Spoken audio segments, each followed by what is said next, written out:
I guess right now we should start the show.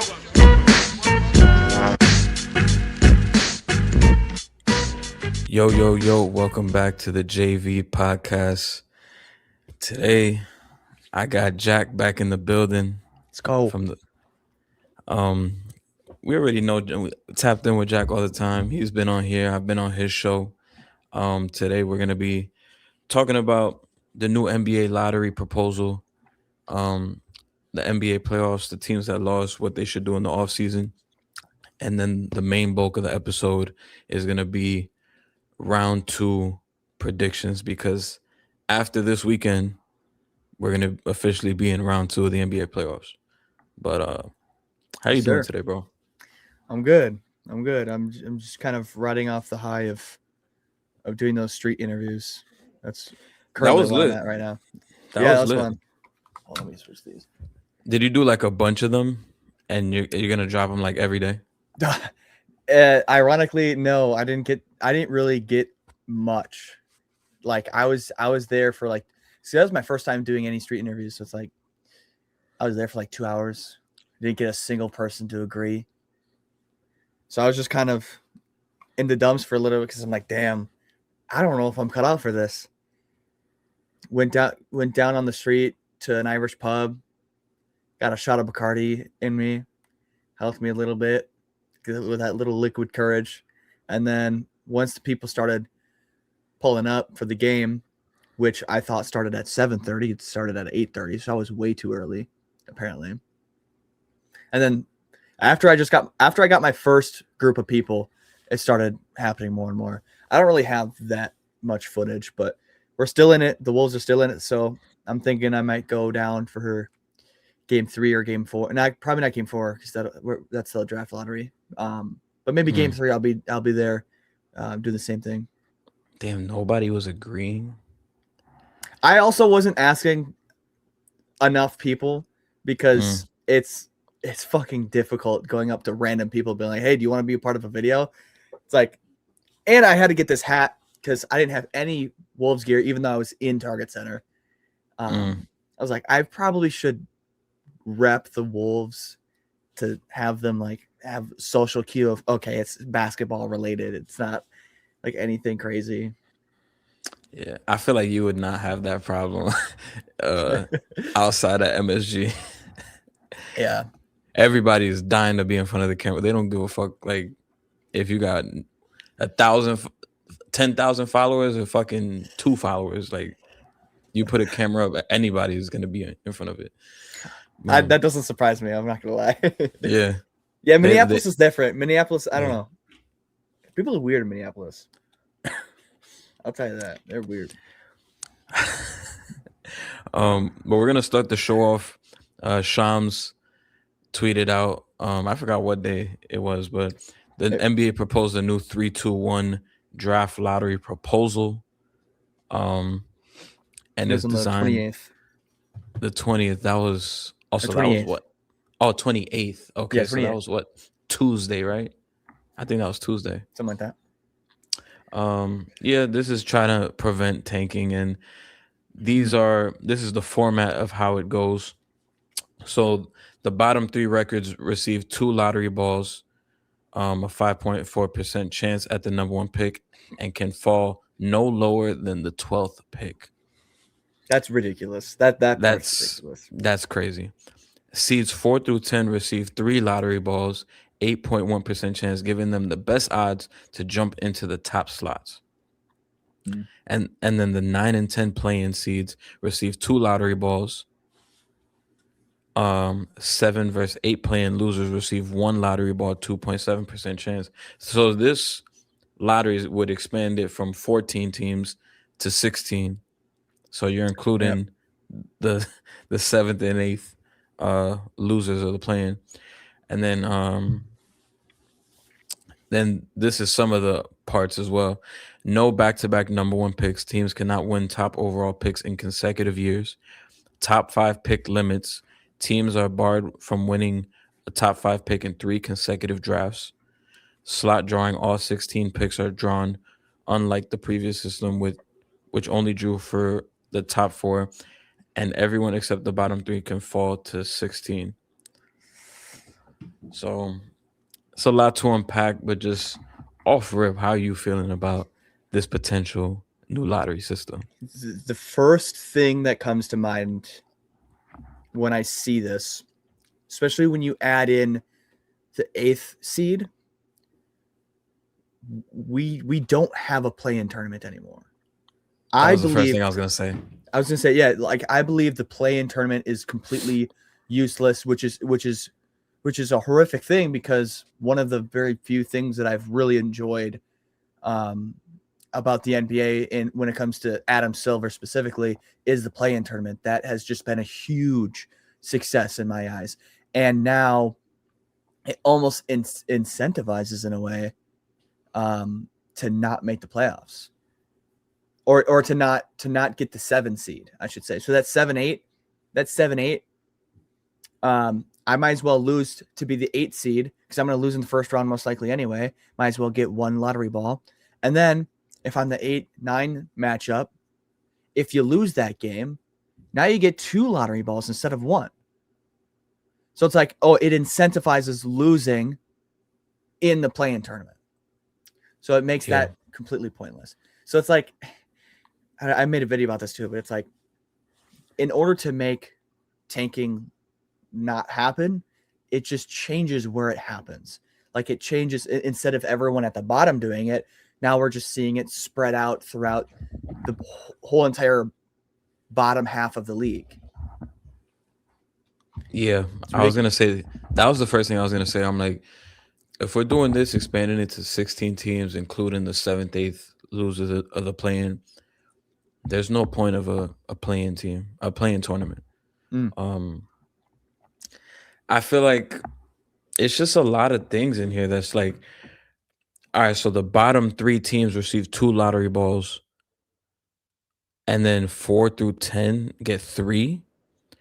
So essentially, the worst teams in the league, it's gonna be hard for them to get better. Yeah. And it's like you're more incentivized to just be mediocre, I guess, and they're gonna try to reward those teams. Which, in a way, isn't like that isn't objectively a horrible thing, because it does incentivize, let's say, the Chicago Bulls to finally go out and take a shot on Zion Williamson and try to trade for him and get that Pascal Siakam that they wanted. Like, do you remember when they said that? They were like, they wanted to like recreate what the Indiana Pacers did with Tyrese Halliburton and Pascal Siakam with Josh Giddey. So they want that forward. I'm thinking this is perfect opportunity for them to go out and get Zion if this goes through. Yeah, but I feel like the NBA also has to understand that not every team is tanking like we talked about before. Some teams are just ass. Yeah. Like the Sacramento Kings, that team was just ass. Oh, there's much more negative than positive when it comes to this. Absolutely. But there is bits and pieces of positivity in here. Like having a lot of mediocre teams instead of, like, I think there's going to be 5 really bad teams that are just completely screwed. And then the rest of the bottom half is just going to be a bunch of mediocre teams. And then obviously the contenders as well. Instead of maybe 10 teams that are bad trying to get a first overall pick, and then that shrinks the amount of mediocre teams. Because purgatory in the NBA is the worst spot you could be in. Now that kind of takes that away. I don't know. There is positives to this, but again, I think the negatives still outweigh the positives. That's crazy that the bottom 3 teams, the lowest, you can't fall lower than 12. Imagine having the worst record in the league and you end 12? up with the 12. You fall to 12. Horrible. Mm-hmm. I would be so pissed off if I was a fan. I think I would still want to keep the idea of, if you're the worst record, the worst you can get is like 5 or 6, right?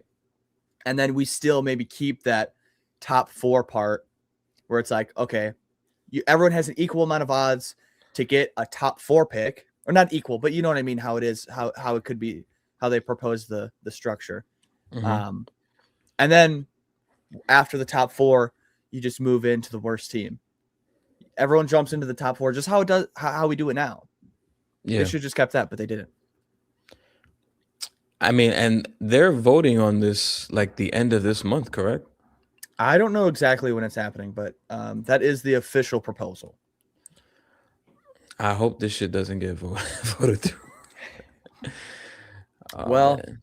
I mean, here's the thing. It is a democracy. So if the majority of teams enjoy it, the majority of teams enjoy it, and they voted in. I don't think it's likely that this happens, though. Yeah, I hope not. This is horrible. I think if we can move closer and closer to the NFL in almost every aspect, the NFL does so many things great when it comes to their divisions and boosting up rivalries, and obviously not having a lottery at all. I think the NBA should take a lot of things out of their playbook. I saw a video where it was like reducing you would end up reducing the amount of games throughout the year by only 2 games. So there would be an 80-game season, but if there was 32 teams, like you would play, let's say there's 4 teams per division, like you play, I don't remember exactly what it was, but you play like your division like 3 times, you play your conference. No, you play your division 4 times, you play your conference 3 times, and then you play the other conference twice, and then I think that adds up to like 80 games. Okay. Let's take some things out of the playbook of the NFL and implement it into the NBA, and you'll see some lot of great things because the NFL is doing phenomenal right now. That's what I would Yeah, say. that is true. I wish divisions mattered in the NBA, Mm-hmm. even though the Knicks would never be hosting playoff games because we haven't won the Atlantic Division since 2013. We got Boston But in that, right? yeah, Boston, Sixers, Nets, Raptors. Yeah. But if it was 32 teams, you'd have 4 people in your division. So it'd probably be like Boston, Philly. You probably wouldn't have the Raptors. It would probably just be the Nets, 76ers, and Boston. Yeah. That'd be fun. I've always said I feel like division should matter. I feel like division matters in every sport except for It the should NBA. be. It Yeah, it should matter. it used to matter back then, but now it just doesn't matter at all. Mm. Like I wouldn't mind seeing that the division winners getting the top seeds, just like Top the 4. NFL does. Yeah. Yeah, top 4. But I don't know. Well, they're actually talking about getting rid of that in the NFL.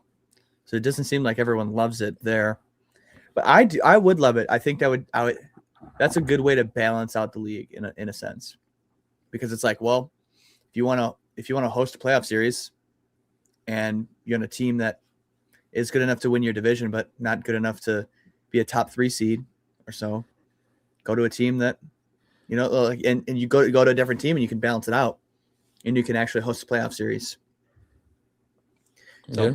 I don't know. I just And love the idea of that. that might help some small market teams. Like if somebody's like, Absolutely. I'm just trying to make the playoffs.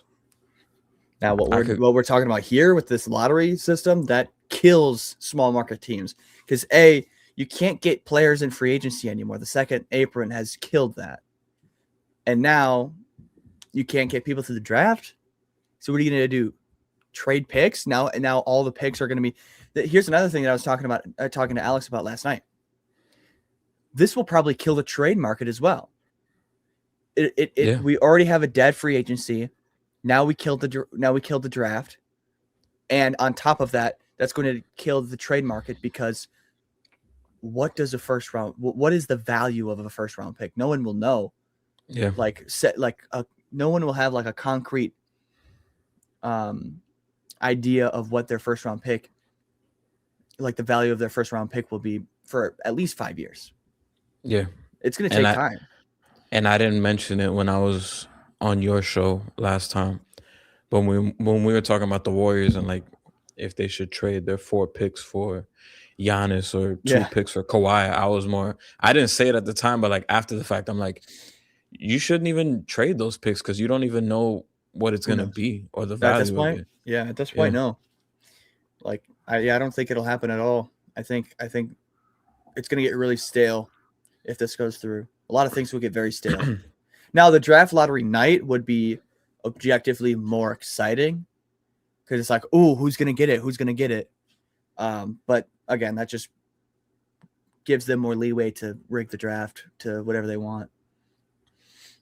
Yeah, I'm not looking forward to it. Makes it so much easier for that. It's Yeah. awful. Moving on to the next thing, NBA playoffs underway. Some teams have been eliminated, and we're going to talk about those teams.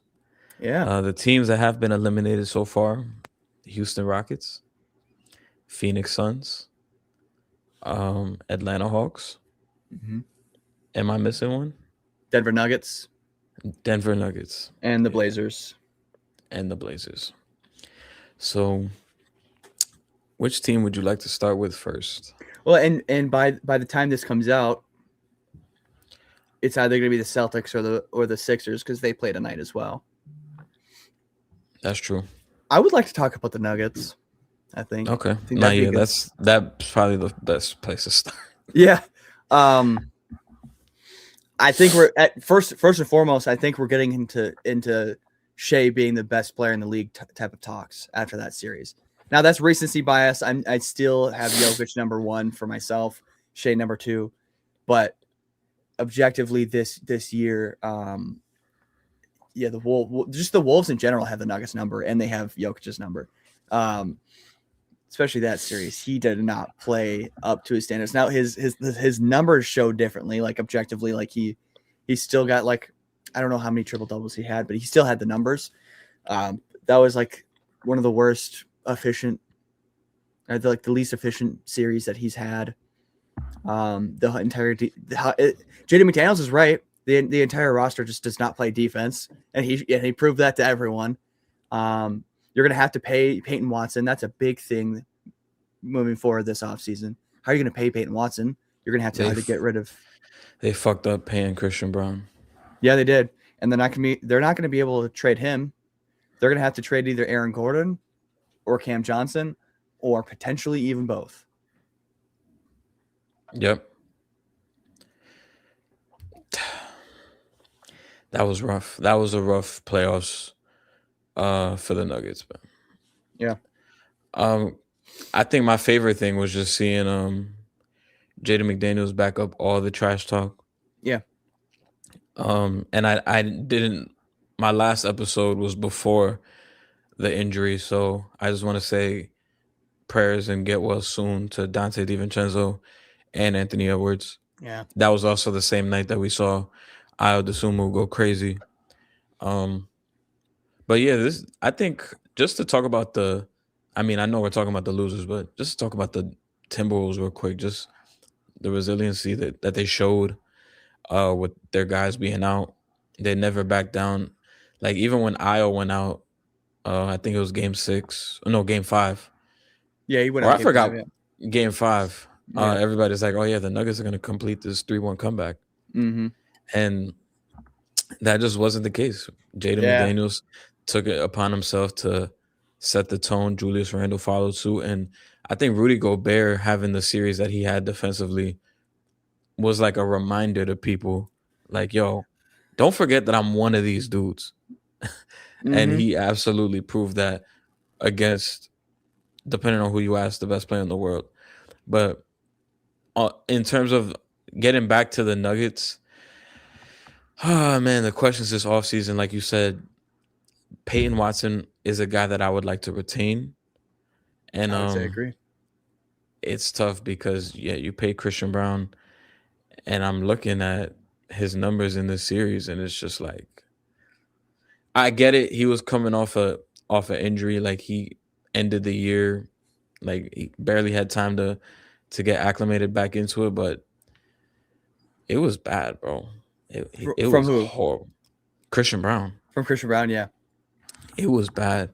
And Jamal Murray, he really struggled especially in that last game. Yeah. 4 for 17 shooting. And Jokic, like you said, he had the numbers, but it just wasn't. It just didn't feel like it. Yeah, Just felt, it was an eye test thing where it's just like this guy is just not doing well. and then defensively, it was just like, what are we doing? And then it kind of showed a little bit of Jokic's. I'm not gonna say character, but he did come off as like a sore loser in this series. Yeah. Because like when shit wasn't going his way, he just turned into like I mean, you got your feelings top hurt. crash out. Yeah, he you got your just feelings hurt. That's why. he just turned into top crash out. Like as soon as things didn't go his way. Yeah. And I mean Nuggets fans might be like, yo, we didn't have Aaron Gordon, we didn't have Peyton Watson, and things would be a lot different. Which I agree. I think Aaron Gordon is a big part of this team. Yeah. But with that being said, like you do have the best player in the world on your team. Like Aaron Gordon being out shouldn't be the difference of like you guys. We crumbling. beat y'all with we beat y'all without our best player. Exactly. We like, did not have Anthony Edwards for the last like 2 games. Exactly. So I'm like, Aaron Gordon should not be like the fucking barometer of like, Yeah, you don't have Aaron Gordon. We don't have Anthony Edwards. Yeah. So, and they beat y'all without Io too. Like no Io, no Ant. So that's shout out to fucking Terrence Shannon, man. He balled out. Oh man. Yeah, it's exactly who I've been wanting him to be in that game 6 specifically. I think the first thing you do if you're Denver,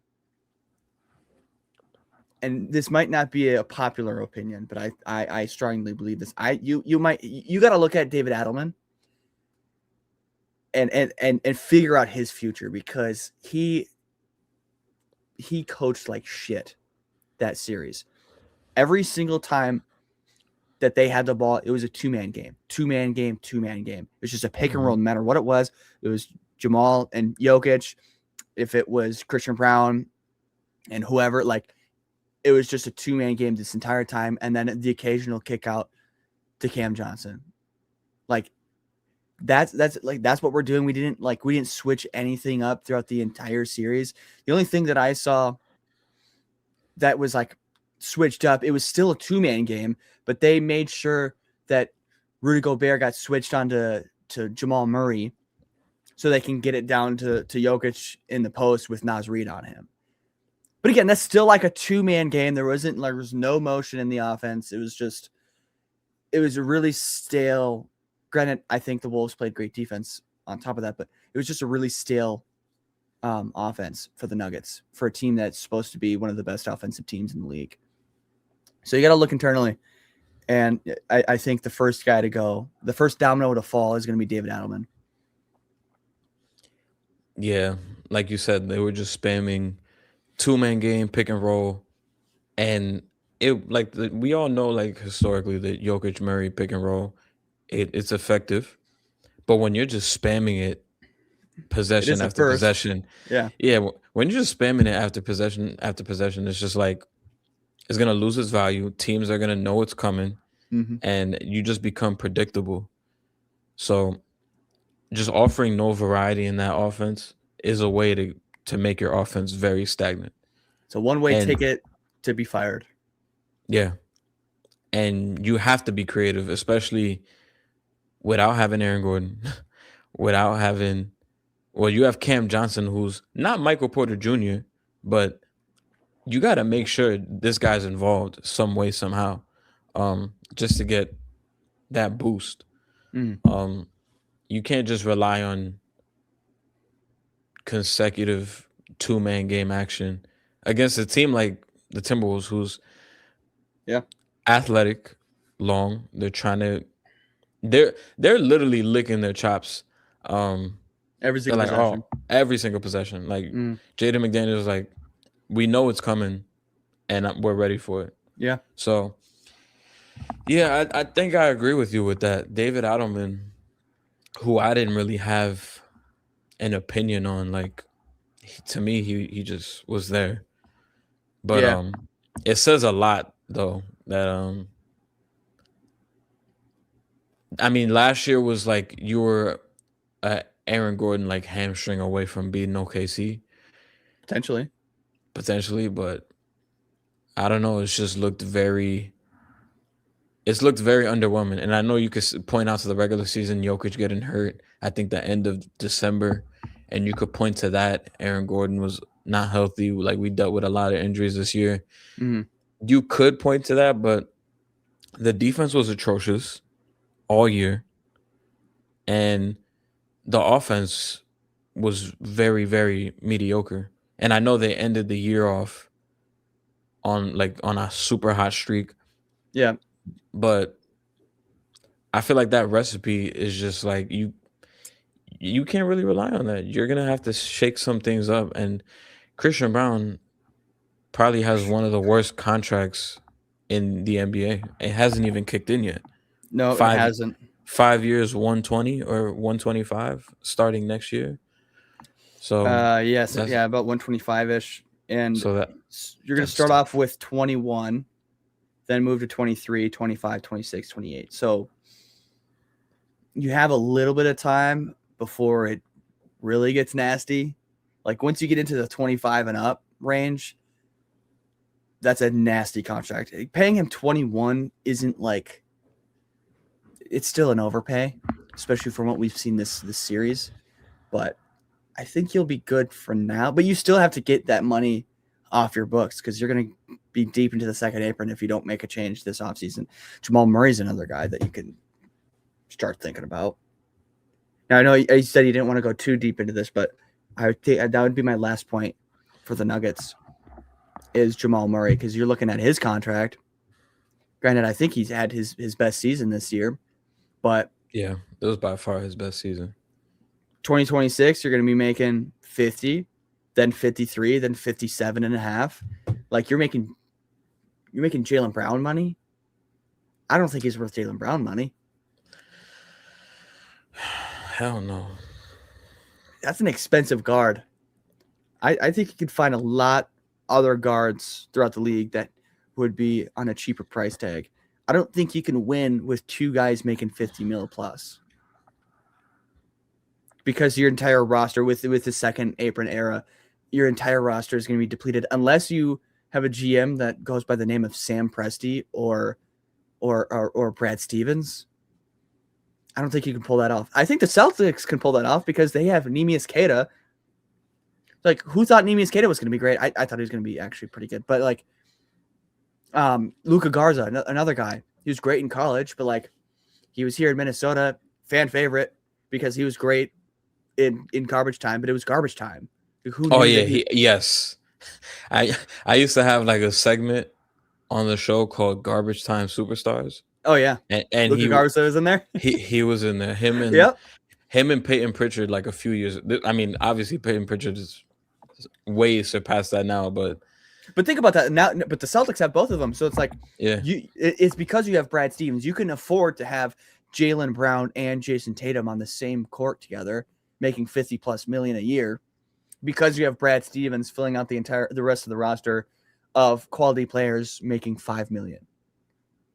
But if you don't have a GM like that, you're not going to be able to do that, because this GM paid Christian Brown $125 million for the next 5 seasons. yeah, it's rough. A lot of questions this offseason. They're in a weird spot because they're either gonna have to like change a lot of things drastically, or just run it back. I don't think Jokic has any want or need to leave. And I don't think he's going to put enough pressure on the team for them to really make some changes like how Giannis did. And then they ended up getting Damian Lillard. I mean, at least he got Damian Lillard, you know. I don't think he's going to put enough pressure on this organization to actually do something. So I think they're just going to slowly but surely, like, McQueen is fading. And we'll just end up seeing the Nuggets be like a 6 seed for the next 3 to 5 years, because they're going to make a couple changes here and they're going to be a little bit more depleted. Yeah, I see that happening. What do you think would be a bigger fuck you to the franchise? If Jokic waited till his contract expired and just said, "I'm gonna go team up with Luka," and he doesn't even tell the front office, he just goes, or if he just says, "Fuck this, I'm retiring. I'm going to Serbia," and Oh, just wow. The bigger fuck you would be going to the Lakers. That would be a huge fuck you to them. Because at least like you're going home and it's like, okay, I don't like this. I don't even like this country anymore, let alone team or job. I just want to go back to my horses and play basketball there. So that's a normal Jokic thing that if that actually happened, like at the peak of his powers at 31, 32 years old in a couple years, and he actually did that, I couldn't tell you that I would be extremely surprised by that.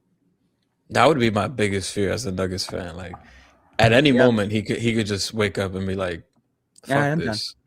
Yeah, I've made he, enough money. Like he's not greedy. he's like, I got 3 MVPs. I got my chip. I made hella money. I didn't even want those MVPs anyway. They're Yeah, in a box downstairs. He doesn't even care.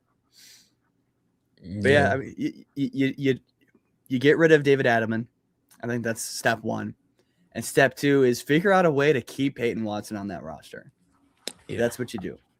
Yep. What's the next team you want to talk about next?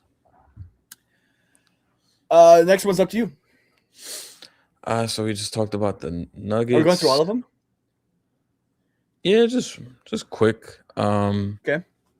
You want to talk about the Houston Rockets? Fuck the Rockets. Fuck the Rockets. Yeah. For the viewers that didn't watch that first episode with me on here, I'm a part-time Wolves fan. I'm mostly a Warriors fan, but I live in Minnesota. So yeah, we've owned the Rockets as a Warriors fan. We've owned the Rockets for the last decade. Fuck them, and I hate Şengün too. And I'm so happy that he's been playing like ass. What the hell do you do if you're the Rockets? You're in a really fun position here if you're the GM though. Like think about that. Like you actually have some like pieces that if you trade Şengün, hypothetically, you could get some assets for that, even though he played like shit this series. Like you could objectively find something pretty fun there. But I think KD is the more important piece to get rid of. You need to get rid of KD. Just from a vibes standpoint. Yeah, even though I mean we don't know if the burner thing was really him or not. I'm leaning towards it wasn't him, but the fact that shit even came out. You don't think that was him? Now we're getting to some conspiracy theories here. I'm not gonna lie, it sounds like some shit he would say. Yeah. Get off my Dickerson does sound like some shit he would. Yes. But I feel like whether it was him or not, the vibes are bad. Yeah. Mm-hmm. So, and he has this track record of doing things like that. So, yeah, this is another scenario where, and it's hard to put blame on Kevin Durant because like he didn't even play in the series aside from one game where he did have 9 turnovers. But again, there's that other side of the coin where it's like he didn't even play. That's and true. now he's 37. And he'll be 38 in September. He's making a lot of money. Granted, he's going to be on an expiring contract this coming season. So maybe you just ride him out for one more season and then just let him walk. But I would want to get something out of him. You're not going to win a championship next season with Kevin Durant. Might as well just get something out of him. And maybe this is hindsight. I mean, this is definitely hindsight, but like them going for that trade was like, I guess in the moment it was cool because like we all knew they needed a go-to guy down the stretch, but it was like more go-to guys. They need like 3 more go-to guys. But I feel like you only make a Kevin Durant move like that when you're close. Yeah. Like you feel me? Like last they were the year, 2 season, but yeah, but they lost in round 1. Like I feel like you make that move if you go to the WCF or if you're like in a game 7 of round 2, then you make that move. But you lost in round 1. Be interesting to see like what happened because they went 7 games to the Warriors, who the Warriors, if Steph was healthy throughout that series, could have potentially beat the Wolves. So let's replace that with the Rockets. That series goes 6 games. You talking about last year's Rockets team versus last year's Timberwolves team? Yeah. I would say that goes 6 games. I think the Wolves still win it. Yeah, the Wolves win that for sure. Yeah. Yeah. But I could definitely see that. I mean, they took the Warriors to 7, who I thought the Warriors. I mean, maybe a little bit of bias here, but I thought they would beat them. I think the Wolves would win that in 5. 5? That's Yeah. not ridiculous. It's not Because Şengün was bullying fucking like the Warriors had no size. Like now he would have to go against Gobert. Rudy, yeah, Rudy good luck. Randall. Yeah, good luck. I would give the Wolves in 5. So if you're the Knicks, though, you don't like Mikal, do you? You're gonna say Mikal for who? For well, not just Mikal. Oh, I thought you were gonna say for Şengün. I'm like, hell no. Oh, dude, Şengün and Cat would be ugly.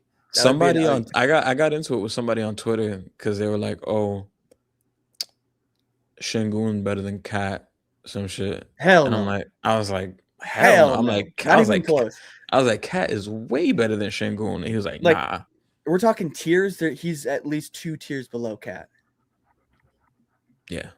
Like I don't think Cat's tier like S tier, but he's A tier. Oh, I guess Şengün's probably B tier. He's a B tier guy. Back to the question at hand. You asked me if I like Mikal Bridges in a Kevin Durant thing. Yeah, I mean, there's going to be more to it than just that. I looked at it last night, and KD makes a lot, so it might Cat might he almost has to be a part of a trade like that. Hey, I'm gonna say this. No, I wouldn't blame it. I wouldn't blame it. I'm not. We don't. But if you're the Rockets, if you're the Rockets, though, getting someone like Mikal Bridges now, he is on a contract that you don't really want. But the upside of Mikal Bridges long term versus Kevin Durant, who is going to be there for at most one more season, that's good value for him at this point. Yeah. Yeah, I mean, I don't want Kevin Durant. Yeah, I don't want Kevin Durant. I just don't want the bad vibes in the locker room. The contract, like you said, he's only getting older. Like, yes, in theory, he could fit with us, but like, just the track record now, like him going to a new team and that team getting worse. Like, it says a lot that when Dylan Brooks goes to a team, they get better. When Kevin Durant goes to a team, they get worse. So it's like, I don't want that. And he had his chance to come here. So like, that's true. That's true. So like I'll never forget him saying the Knicks aren't cool anymore. So it probably feels good for you to decline him at this point. Yeah, when those talks were happening last summer, like when we just got eliminated, and it was like, oh, Kevin, like I think he was interested in coming to the Knicks last year, and I was like, no, I'm good. Like you had your chance to come here. That's why I got mad respect for Julius Randle and Jalen Brunson for coming here, because this is like nobody wants to come here because the pressure is just crazy. Yeah. Granted, Julius Randle came here. There wasn't those expectations. He just came here. We gave him money. Nice opportunity for him. Yeah. And he just turned into that. But shout out to him because he came here when nobody wanted to come here. So very true. There's always a different level of, because everybody knows the pressure of playing here, but so they kind of want to shy away from that. Go to the little brother. Yeah, so I tip my hat off to guys that actually want to come here.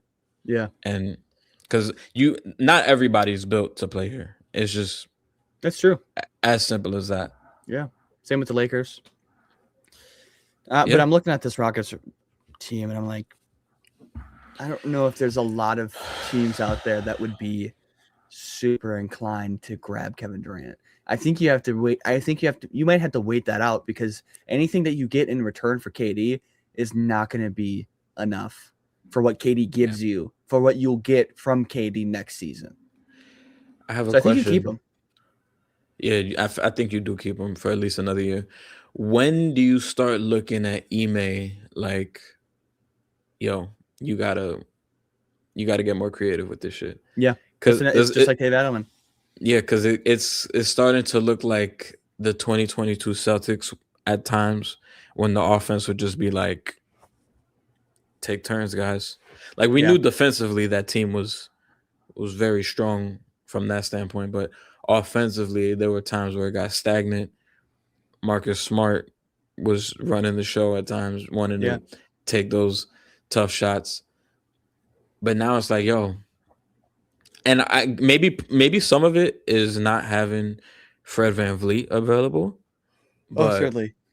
That plays a role.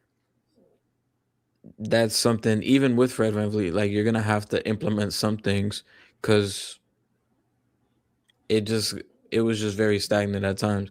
And you also have to get off of or you just have to be comfortable with like, all right, we might lose a little bit defensively, but we need some offense right now. Like you can't have games where Reed Shepard is only playing 10 minutes and he's your best floor spacer, Yeah. especially in a series where you're without Kevin Durant. I think you You're gonna need to have look a hard you're gonna look have at to Şengün. sacrifice. I agree.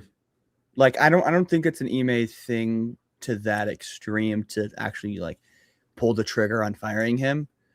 But I mean, if Şengün's going to be your secondary option, he needs to be more of that playmaking role. I mean, we call him Baby Jokic for a reason. He's not even a speck in comparison. And maybe that's a little harsh, but like I don't think he's near not even the play style. He's not even close to the playmaker that Jokic is. Even in theory, he's not that guy.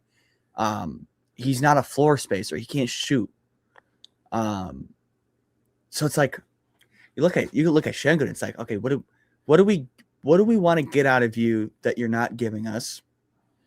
And what other players throughout the league could give us that? Because if you're just gonna charge at the basket and that's how you get your points, we have Amen. I mean, KD's a different breed, but like we have Amen's the guy for that. Like, and we have other people around the roster that also cannot space the floor greatly. Şengün, I believe, is the guy that you maybe not get rid of, but you look to get rid of him. Now to who? God knows. Yeah, I don't know. And all the talks about them potentially being in the Giannis sweepstakes.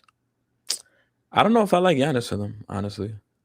I don't know if I like Giannis anywhere. I don't Except for maybe New York. I would love him and Brunson, but I've already accepted that it's not gonna happen.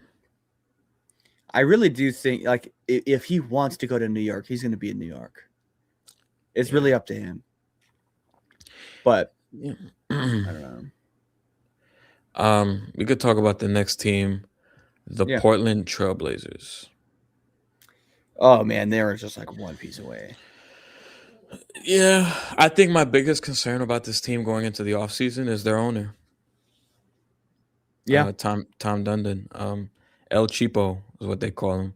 Yeah, that's what I'm afraid of for that franchise because Tiago Splitter. I mean, he's gonna be like in the mix for the head coaching job, but I feel like he's most likely not gonna get it. I think the owner's most likely just gonna lowball whoever, and whoever is willing to take that lowball offer is just gonna be who the head coach is. Mm-hmm. And then in terms of free agency, I don't know how much they're gonna willing to go all out. Like I'm super concerned actually with how cheap this guy is because even in the home playoff games there were no t-shirts. Caleb Love, like he couldn't even pay for his ticket to get on the flight to San Antonio. Like he was like, yo, you got all the two-way guys, you guys have to pay for your own flights. It's fucking awful. So this guy's a billionaire. Yeah, so hearing shit like that, it's like this might be like we see the promise of this team, but now that there's decisions and directions where we have to go financially to improve this roster, I don't know if he's gonna make the best decisions. He might take a shortcut to be frugal, and I think it's gonna end up hurting your franchise. It's gonna, especially when you have. I'm not going to say a window because it was the first round, but you have something promising and you can add on to that. And you're at the point now where you're gonna be too good to get a top draft pick. You don't necessarily have you're not necessarily a free agent destination. You're gonna have to be aggressive in free agency with contracts and with trades. Mhm. And it really depends. I talked about it on your show. I'm like, Kawhi Leonard on this team would be. Yeah, from a roster construction standpoint, Kawhi, Giannis, there's routes that you can I go think for I like like a I think I like Kawhi on this team more than Giannis. no, but I think there's just more incentive for the Bucks to trade Giannis to Oh yeah. Portland for obvious reasons, the 2 draft Yeah. picks. But I don't know. I like either of them, to be honest. Yeah. I mean, imagine Denny and Giannis. I mean, imagine Denny and Kawhi too, but I don't know. And then Dame coming back, Drew Holiday, Drew Holiday, Scoot. You saw the. I mean, Scoot off the bench. Scoot off the bench will be lit. That'll be Yeah. some interesting questions for them in the offseason, but it's really gonna come down to how much are they willing to spend. Yeah, we could talk about the Giannis's of the world, the Kawhis of the world all day, but I mean, it's not going to happen because of the owner. Yeah. It's So I really don't see it. it's really as simple as how much are you willing to spend. That's Absolutely. next team. I don't even really care about talking about this team, but fuck it. The Phoenix Suns. Yeah. What do you do? What do you do if you're the Phoenix Suns? I don't know. I mean, I know one thing, but I'm gonna just keep it at that. You're not going to do that. Nah. Get a point guard, please. Okay, I thought you were about to say get rid of Devin Booker. Like I thought you were actually No. going to pull the trigger on Devin Booker. No. Get a point guard because I'm tired of seeing point book. It was cool. It's fun. I like him doing it in spurts, but I love Devin Booker when he's just focused on getting his buckets and doing what he got to do. Like when it was him and Chris Paul, I loved it because obviously you put him in that role. Now he's gained new habits. Obviously he's grown as a playmaker, so that helps. It's true. But relying on him to be the point guard and he has to worry about everybody's touches and shots and shit like that, I don't necessarily love it because now you're just kind of hindering him a little bit. I think you've upped Jalen Green's trade value, especially throughout that play-in tournament. So you could probably get something fairly enticing at the point guard position if you give up Jalen Green. I know I think we've talked about like the John Morants of the world going to Phoenix for Jalen Green. There's something there with Ja that could be interesting. I don't really know if I like the defensive. Like the defensive side of the ball with Ja and Devin Booker. Not to say Devin Booker's like bad at defense, but that's certainly not his specialty. Ja is awful on defense. So I think it'd be tough to pair him up with really anyone, I guess. But from playmaking standpoint, that's fun offensively. Yeah, I feel like just relieving Book of those point guard duties I feel like that would be a plus. Right there. And Jalen Green is probably like the only movable contract because I know they're working on bringing Dylan Brooks back on an extension. I was gonna say I think you would want to bring back Dylan Brooks. That's the guy you want to keep. He was the culture changer. Yeah. So Jalen Green would have been lit coming off the bench, but that's too much money for. He's too good to come off the bench too. I mean, he's a starter. So he would have to be the guy that you look at. The only thing is like, do we really love Jalen Green on the Grizzlies? Is there a third team that's going to get involved in something like that? It's a success just doing them straight up financially. Yeah, I don't know if the Grizzlies would even want to do. I think the Grizzlies really are just trying to go with the youth movement and just go like that. Maybe it's a 3-teamer. Well, I mean, you get Jalen Green out of it. He's 23. It's not like he's older. That's true. He's actually 3 years younger than Ja. Ja's already 26. Damn. Yeah. So that'll be my thing for Phoenix. Just get a point guard in the building. Yeah. That would go along. I think just having Book go back to his natural position, just that alone is going to improve this team? So we're looking at probably John Morant. If just looking across the league quickly, John Morant's of the world. I would even like Malik Monk. I'd rather have Malik Monk run that offense. And he'd be Not a as my cheaper guy starter. too. No, it would be certainly like a cheaper guy. Like that's not like the Mm. dream scenario there, but I'm trying to think. The Warriors have a bunch of point guards. The Bulls have a ton of point guards. Bulls have a ton of point guards. Like, would you want to go out and try to get Colin Sexton? That would be interesting. There's not really a lot of like true point guards out there that it's like extremely enticing. Jalen Suggs would be fun, Jalen Suggs would be kind of fun. but like, would Houston want to get Jalen Green? I mean, from a scoring standpoint, yes, but who's going to be bringing up the ball? You say Like, it's gonna Houston be- or Orlando? Orlando. Like, what? Like, did I say Houston? No. Yeah, you say Houston. Orlando. Like, would Orlando really want? Yeah, I did say Houston. Would Orlando really want Jalen Green bringing up the ball?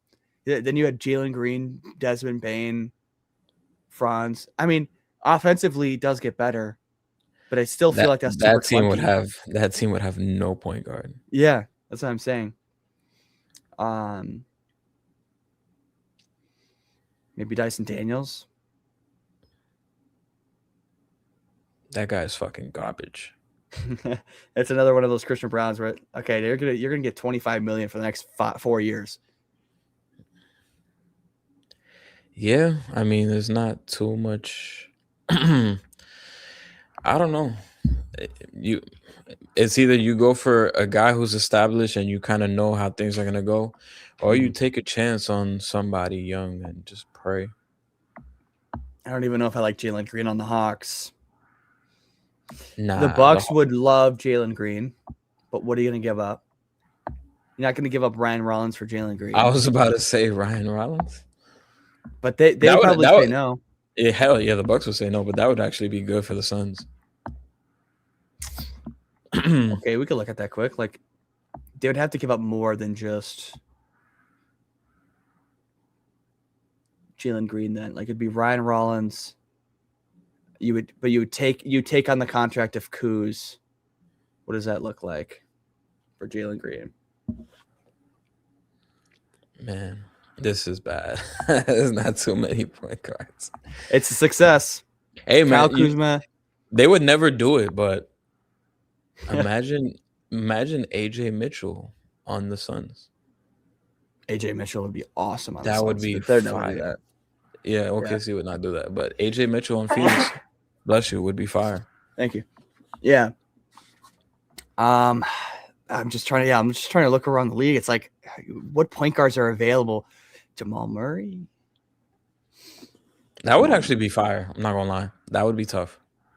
Hold on. Okay, let's dive into that then. But the Nuggets get worse with Jalen Green. I think they do. Maybe you do give up Christian Brown. That's how you get rid of that contract. That'd be a huge blockbuster trade, though. What, Jalen Green for Jamal Murray? So it'd be like Jalen Green goes to Denver. Nuggets get rid of Jamal, but again, they get rid of that Christian Brown contract. And that's not like the complete trade there. I think the Suns would have to give up a lot more on top of that financially, which would be kind of difficult. Oh my gosh, that contract is so bad that we probably won't even be able to do this. What, the Christian Brown one or the Jalen Green's? Christian Brown. Because then you have to get rid of Grayson Allen, probably Royce O'Neal, if you're not getting rid of Dylan Brooks. Yeah, but Jamal Murray on Phoenix would be tough as hell. Yes, that would be a fun backcourt. Like that team might be the 5 seed. I don't think they're better than the Timberwolves. I think they might be better than the Nuggets. Nah, but the Timberwolves I think are better than their record shows. 100%. I think just with injuries throughout the season and shit like that, their record would be higher. I always compare us to the Knicks because like we're very like we're the Knicks of the West. Like we're just a very inconsistent team. But when we're on, we're just unbeatable, and it always happens in the playoffs, or at least in the first couple rounds. I never thought of that. Somebody tried to say that the Kings were the Knicks of the West on Who the hell Twitter. said that? I don't know on Twitter, but like I've been a very annoying guy on social media these last couple of days. That's perfectly fine. It's the playoffs. Yeah, That's perfect. That's perfect timing to do that. Yeah, only in the playoffs. Yeah. I feel that.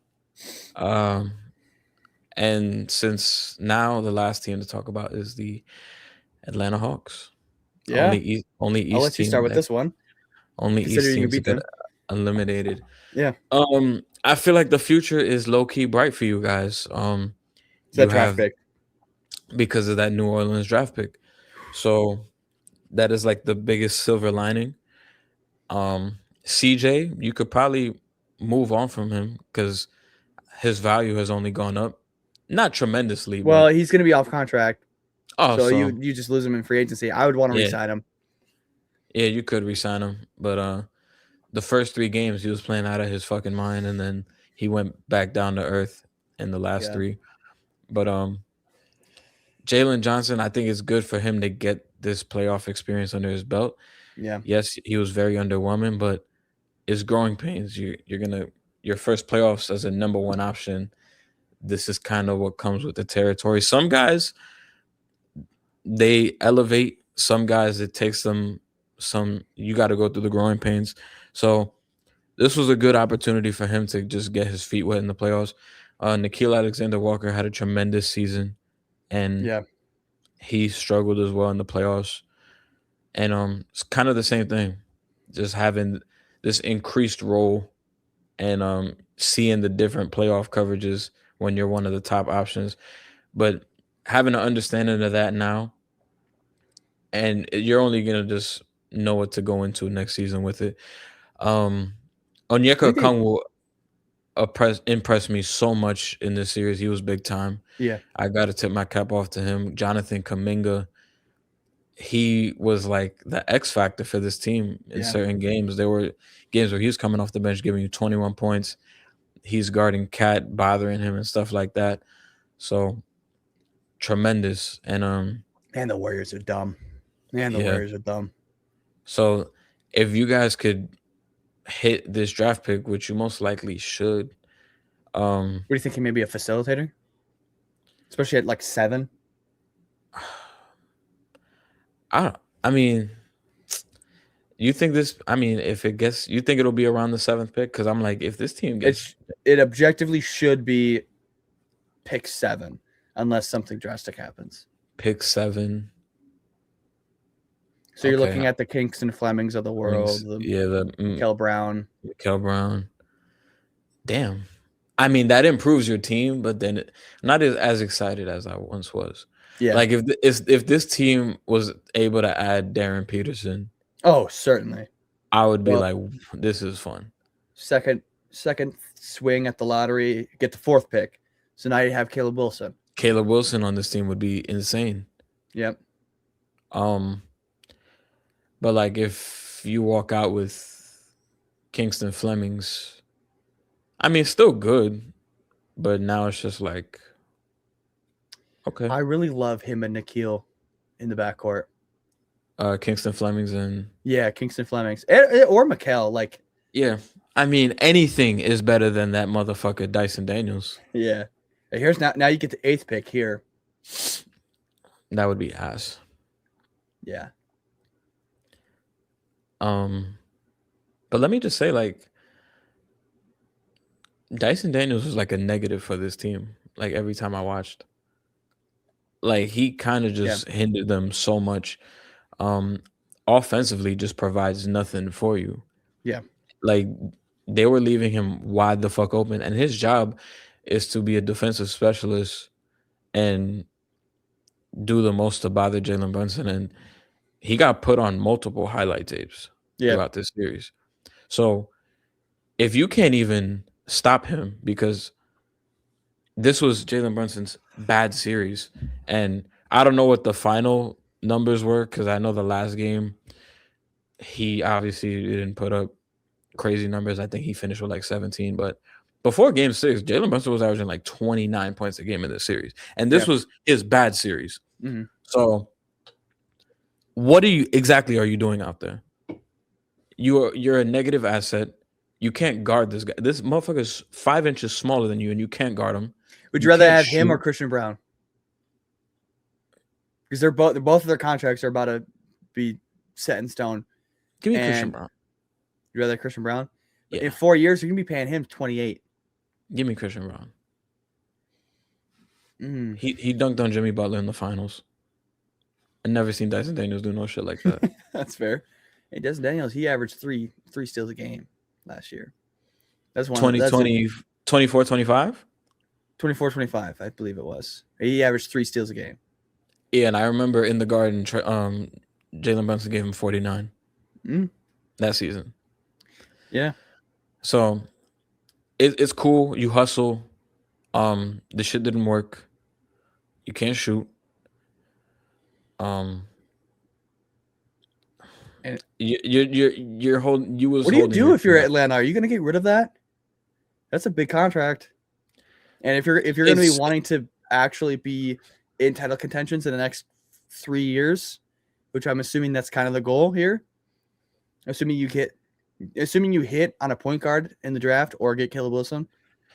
Listen, you could either trade him or you can, if I'm the owner or if I'm the GM, if I'm the fucking coach, I'm telling Dyson, like, yo, you're not going to Australia this summer. You're staying in Atlanta. I'm booking you with Lethal Shooter 5 days a week, and you're staying here all summer. You got Buddy Hield in the building. And you got Buddy Hield too. He's going to be with you. If you don't shoot 35% from 3 next year, get ready to learn. Get ready to learn Chinese. Get ready to learn Chinese, buddy. Yeah. Because it's unacceptable, bro. It's 2026. There's no reason why you shouldn't have a little 15-foot jump shot. Yeah. It's 2026. Not only that, you're a professional basketball player. Yeah, you're a professional basketball player. Like $25 million a season starting next year. Yeah, like what exactly are you doing in the off season? Mm-hmm. Are you just running up hills and like you're gonna have to you're gonna have to do some skill work this summer, son. Because you kind of fucked us. Yeah. So yeah, that's my thing for the Hawks. You got to figure out Dyson Daniels, and you got to hit on this draft. Mm-hmm. Take advantage of this pick, even if it is pick number 7. Yep. But bright future nonetheless. Yeah. And that's bright-ish. Bright-ish. Yeah, that's all the eliminated teams, right? I didn't miss any. We talked about the Nuggets. We talked about the Suns. Yeah, we talked about the Rockets, Hawks. Yeah, it was just a matter of what's going to happen in the East and when this comes out. I'm not going to get into like talking about like who's potentially going to lose. Like I'm not doing all that. If we're going to do predictions, though, we'll talk about it like in the second round predictions. I guess we could tap into it a little bit. Yeah. But but now we're getting into the second round predictions. We have 2 series that we know about in the Western Conference. The Oklahoma City Thunder and the Los Angeles Lakers. I think Brian Windhorst said it on Scott Van Pelt that Luka's not even close to being ready. That's too bad. That's they might go 8-0. I ain't gonna lie to you. Like there's really no analysis I can't give you a deep dive on this series because like what's the point? I mean they've shot the Rock so well against the Rockets. If they keep that up, I mean that's how you beat the Thunder. You just shoot lights out from 3. If you can have Luke Kennard have those types of games that he had in like was it game 2 and 3 or whatever it was. Austin Reeves is back. Just get hot from downtown. You'll steal a game. You'll steal a game, maybe. I want to say Thunder in 4. It's going to be Thunder in 4. Yeah. Yeah. But again, you And might then- steal a game if you just have one game where Luke Kennard and Austin Reeves are just lights out. Yeah, I could see them getting like game 4 at Crypto. Yeah. It's like it's LA. You can't. I don't think the league would let them just go out like that. Yeah. The basketball gods will let him go and 5 then for 6. the next series that we know about is the San Antonio Spurs versus the Minnesota Timberwolves. If Ant was healthy, I'm taking the Timberwolves. I was gonna say it's unfortunate that Ant got hurt because like if he was playing, It's been an all-time series. I probably would have took the Spurs still, but this would have been 7 games to me. Yeah. Oh, that would be a dogfight. We had the number throughout the season, I believe. I think, yeah, this would have been 7 games for me. Is there any chance of Ant coming back in this series? So it's, from what I know, it's week to week. So if he is coming back, we're going to be down 3-1. Let's say. And it's just one of those things. But at the same time, I mean, I gotta kind of look at this from a standpoint, like I gotta zoom out a little bit and not be a Wolves fan here. Like, let's say the Spurs take us out in 5 because Ant just never got back, never got to playing. Now both teams are rested. Now the Thunder is rested and the Spurs are rested. It's not like the Thunder wiped through the Lakers, wiped through the Suns 8-0, and the Spurs are coming off of a 7-game like bloodbath against Ant and the Wolves. Now they're both kind of fresh for the Western Conference Finals, and we're going to have a damn series for the Western Conference Finals. So that's a good thing that would come out of this, even though I would love to see him go up against Ant. But he's going to be fresh. He's going to be fresh for the Western Conference Finals, assuming they win in 5. That's what my prediction is, assuming that Ant doesn't play. I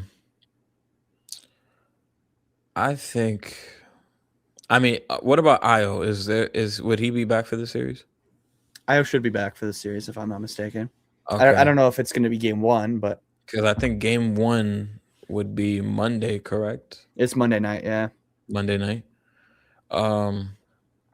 Okay, so I think you guys. I mean, if Io's playing, no Ant. I mean, I feel like you guys could win a game, maybe 2. I think we're getting at least 1. We're going to get 1. I think you guys are going to get at least 1. I think you guys could maybe get 2. I think this could be the series where like because my whole thing with the Spurs is like, yeah, we all know Wemby is great and all that, but my question is around the others, like the Fox. Well, Fox has shown like multiple moments in the past in the playoffs, but like the Castles, the Harpers, the Vassels, how are they gonna respond to? Because Jaden McDaniels is not gonna be scared. He's gonna take it right at you guys. Julius Randle's not scared of the moment. This is a well-oiled machine in the Timberwolves, but we just have a bunch of dogs. Yeah, you guys have a bunch of dogs that aren't afraid, and unfortunately, 2 of those guys are gonna be out. But I still think that they carry that fuck you attitude into the series without those guys. So it's gonna be a good litmus test for guys like Stephon Castle, Dylan Harper. How will they handle that intensity from these guys? So I think from that sense, like you guys would definitely get 1 at home. I could maybe see you guys stealing 1 in San Antonio. Okay, I'll give it 6. Yeah, I would low key. It's tough to say. I want to say a very competitive 5. I could see it maybe going 6. People might look at me crazy for saying that, but I just feel like I think this Wolves team, they're all a bunch of dogs. Yeah, and I don't think. Well, for me personally, just watching, the Ant injury isn't like they're not like down in the dumps. Like, oh shit, we don't have Ant. Like they're still gonna play as if like we have a shot. So I'm gonna say a very competitive 5, maybe 6 games, but I'm gonna go with Spurs in 5. It's gonna be a very interesting matchup with Rudy and Wemby because it's like It's gonna be tough. It's gonna be tough because you want to reel Wemby away from the basket, but you can't do that if you have Rudy Gobert down there. Because Wemby's not gonna guard Rudy from the 3-point line. Like he has to stay down on the block still. So that's gonna be a tough matchup. Now, offensively for the Spurs, I like that Rudy matchup down low against Wemby. And we just saw it last series against the Nuggets. Wemby is not even close to the offensive player as Jokic is. Yeah. So, I think this is going to be just a defensive dogfight. And that's why you could see Wemby struggling big time in the series. If we saw Jokic struggle, imagine Wemby. That's a good point. I think I'm gonna change my pick to Spurs in 6 because I think 6 games. I think 6 games. I'll say Spurs in 6 because I didn't even think about that. Yeah, fucking Gobert had Jokic in fucking hell. Yeah, and Wemby, that was the worst basketball I've watched Jokic play. And my entire life. I mean, Wemby after game 1, he was amazing against the Blazers, but after that, I don't know if it's just them taking care of his minutes and stuff like that. But he hasn't had a blow up game 30 motherfucking points. I think he had one game that was 30. His opening night was 30. Yeah, the first game. I said I was saying after that. Oh, after that, yeah. So it's gonna be interesting to see. Yeah, I think it's gonna be. I don't expect Dylan Harper to have a huge series. I mean, you just never really should expect a rookie, especially in round 2. I'm a little bit more worried about De'Aaron Fox. I'm curious to see how he plays, and I'm just trying to think of the matchups here. You'll probably have McDaniels on Fox, and then you'll probably have Io on Castle. I'm excited to see Terrence Shannon in this playoff series. Yeah, he was a guy. Series to show it. He was a guy when I was doing my 2024 draft, who I want the Knicks to get. Yeah, he was on that list. I got to go back to that list because a lot of those guys, they've shown yo, we're good. I don't know how many of I know you were a Denny guy when he was drafted. Yeah, I was a Denny guy. I wanted him to fall to the Knicks, but then as his stock was going up, so he was going to be top 4. Then I was I would like to get Halliburton, and we passed on him. Damn. Who did you end up taking that draft? Obi Toppin. Yeah, I was gonna say Obi Toppin. I was mad, but then I quickly talked myself into it because he was the National Player of the Year. Yeah, but now you have OG, so you're good. Got OG now. So those are the series in the Western Conference. In the East, we have no idea what the second round is going to be because we could talk Celtics. The only team that went to the second round is the New York Knicks, surprisingly. Yeah, because usually it's us. We've only been in the Jalen Brunson era. We've only been to 7 once in a 7-game series. But it's usually us not taking care of business and extending a series. Mm-hmm. So for us to be the ones chilling at home is dope. Yeah. Shout out to them for taking care of business, but they will be waiting for either the 76ers or the Boston Celtics, who play tonight, Game 7. And I don't know why, but I feel like it's gonna be a Celtics magnet ball game tonight. I feel like that's what's coming tonight. Yeah, the basketball guys won't let that happen. Yeah, and we could potentially see a Knicks Celtics rematch in the second round. Yeah. I could really give my points for either side that come out. I think just as I feel confident in either. I feel the Knicks will beat whoever comes out of this. But in terms of matchup wise, basketball, I feel like the Celtics would be a better matchup for the Knicks, just because I feel like we've played them well this season, and I don't think the Celtics this year are better than they were last year. Mhm. Um, I think Paul George has done a really good job at containing Jalen Brown, and I think if Jalen Brown has to see OG and Anunoby in the next series, that's going to be It'd probably be more Mikel, and then pro- OG would be on Tatum. yeah, that could be as well. But then you also have Tatum with the left calf he's dealing with. That's a lot to overcome in a Yeah, series where you're going to have to be the primary guy. I And I like just Knicks to the finals, and I said this before. I said this before the playoff season started. I had the Knicks going to the finals. I think I did as well. And that's not even like me being a homer because like the last few years I didn't pick us to go to the finals. Yeah, I think I picked the Celtics last season, and the year before that I think I picked the Bucks. But this was the first time where I picked us. And yeah, I think against the Celtics, I think Derek White just playing the way he's playing right now is he's struggling big time. yeah. He is. And I feel like against the Celtics, you can hide Jalen Brunson on either a Sam Hauser or Derek White the way he's been playing right now. And Yeah, I think their depth is really in question because off the bench, Peyton Pritchard is like their he's like their third guy, honestly. And if Peyton Pritchard isn't having like a 15 plus point game, the Celtics are kind of in trouble.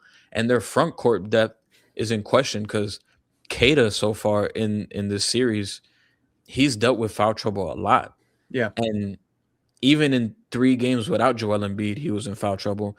And after him, you're relying on Luka Garza, which Who's is been playing higher than what you would expect from him, but still, which is barbecue chicken, and yeah, Nikola Vucevic, who he would be barbecue chicken as well.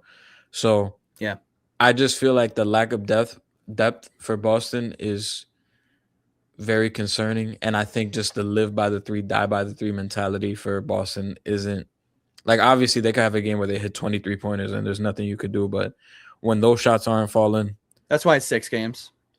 yeah, when those shots aren't falling, Peyton Pritchard's not having a good game. Derek White is struggling offensively. And you have more guys you could hide Jalen Brunson on. That's why I kind of favor the Celtics matchup a little bit more. If we were to play the Celtics, I would take the Knicks in 6 games. I was Yeah, low key thinking 5, but that might be a little too disrespectful yeah, it because might be. I know we like to make it interesting and choke some games. Also, So, you were saying earlier with the Magnet Bowl situation, it's yeah, gonna happen so at least twice. I would give the Knicks 6 games. In terms of the 76ers, I think we could beat the series. And as a fan, I would love it just because we would have home court. I could potentially go to game 4 and take the drive down there. But this would Yeah, be a little bit of a tougher matchup just because it's going to be harder to hide Jalen Brunson because it's Maxey, Edgecombe, Paul George, and Embiid. You would have to hide Brunson on Kelly Oubre, hmm, which I don't feel like great about. And then on top of that, you have 2 young, athletic, quick guards that are just going to constantly put pressure. Nick Nurse is going to want to put Jalen Brunson in every single action. And then you have to deal with Joel Embiid. Karl Anthony Towns is going to have to be disciplined in terms of for not getting two games. not getting silly fouls. Mitchell Robinson's going to have to be disciplined, not getting silly fouls because Joel Embiid is he's going to draw a lot of that. And this is the different team from what we played 2 years ago. They have Paul George, who you could probably stick on Jalen Brunson as a POA defender Yeah, because they were doing that 2 years ago with Kelly Oubre. Kelly Oubre was the one that was picking up Jalen Brunson full court. So you have more guys, but I think the thing with me as an area of concern for Philly, just as a Knicks fan, like things that like I'm looking at as like a strength for us.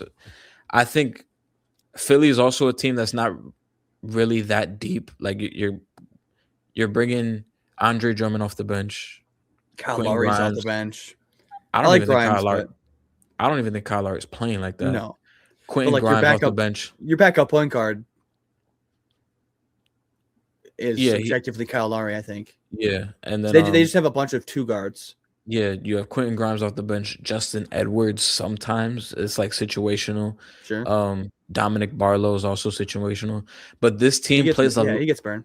this team plays their starters heavy minutes.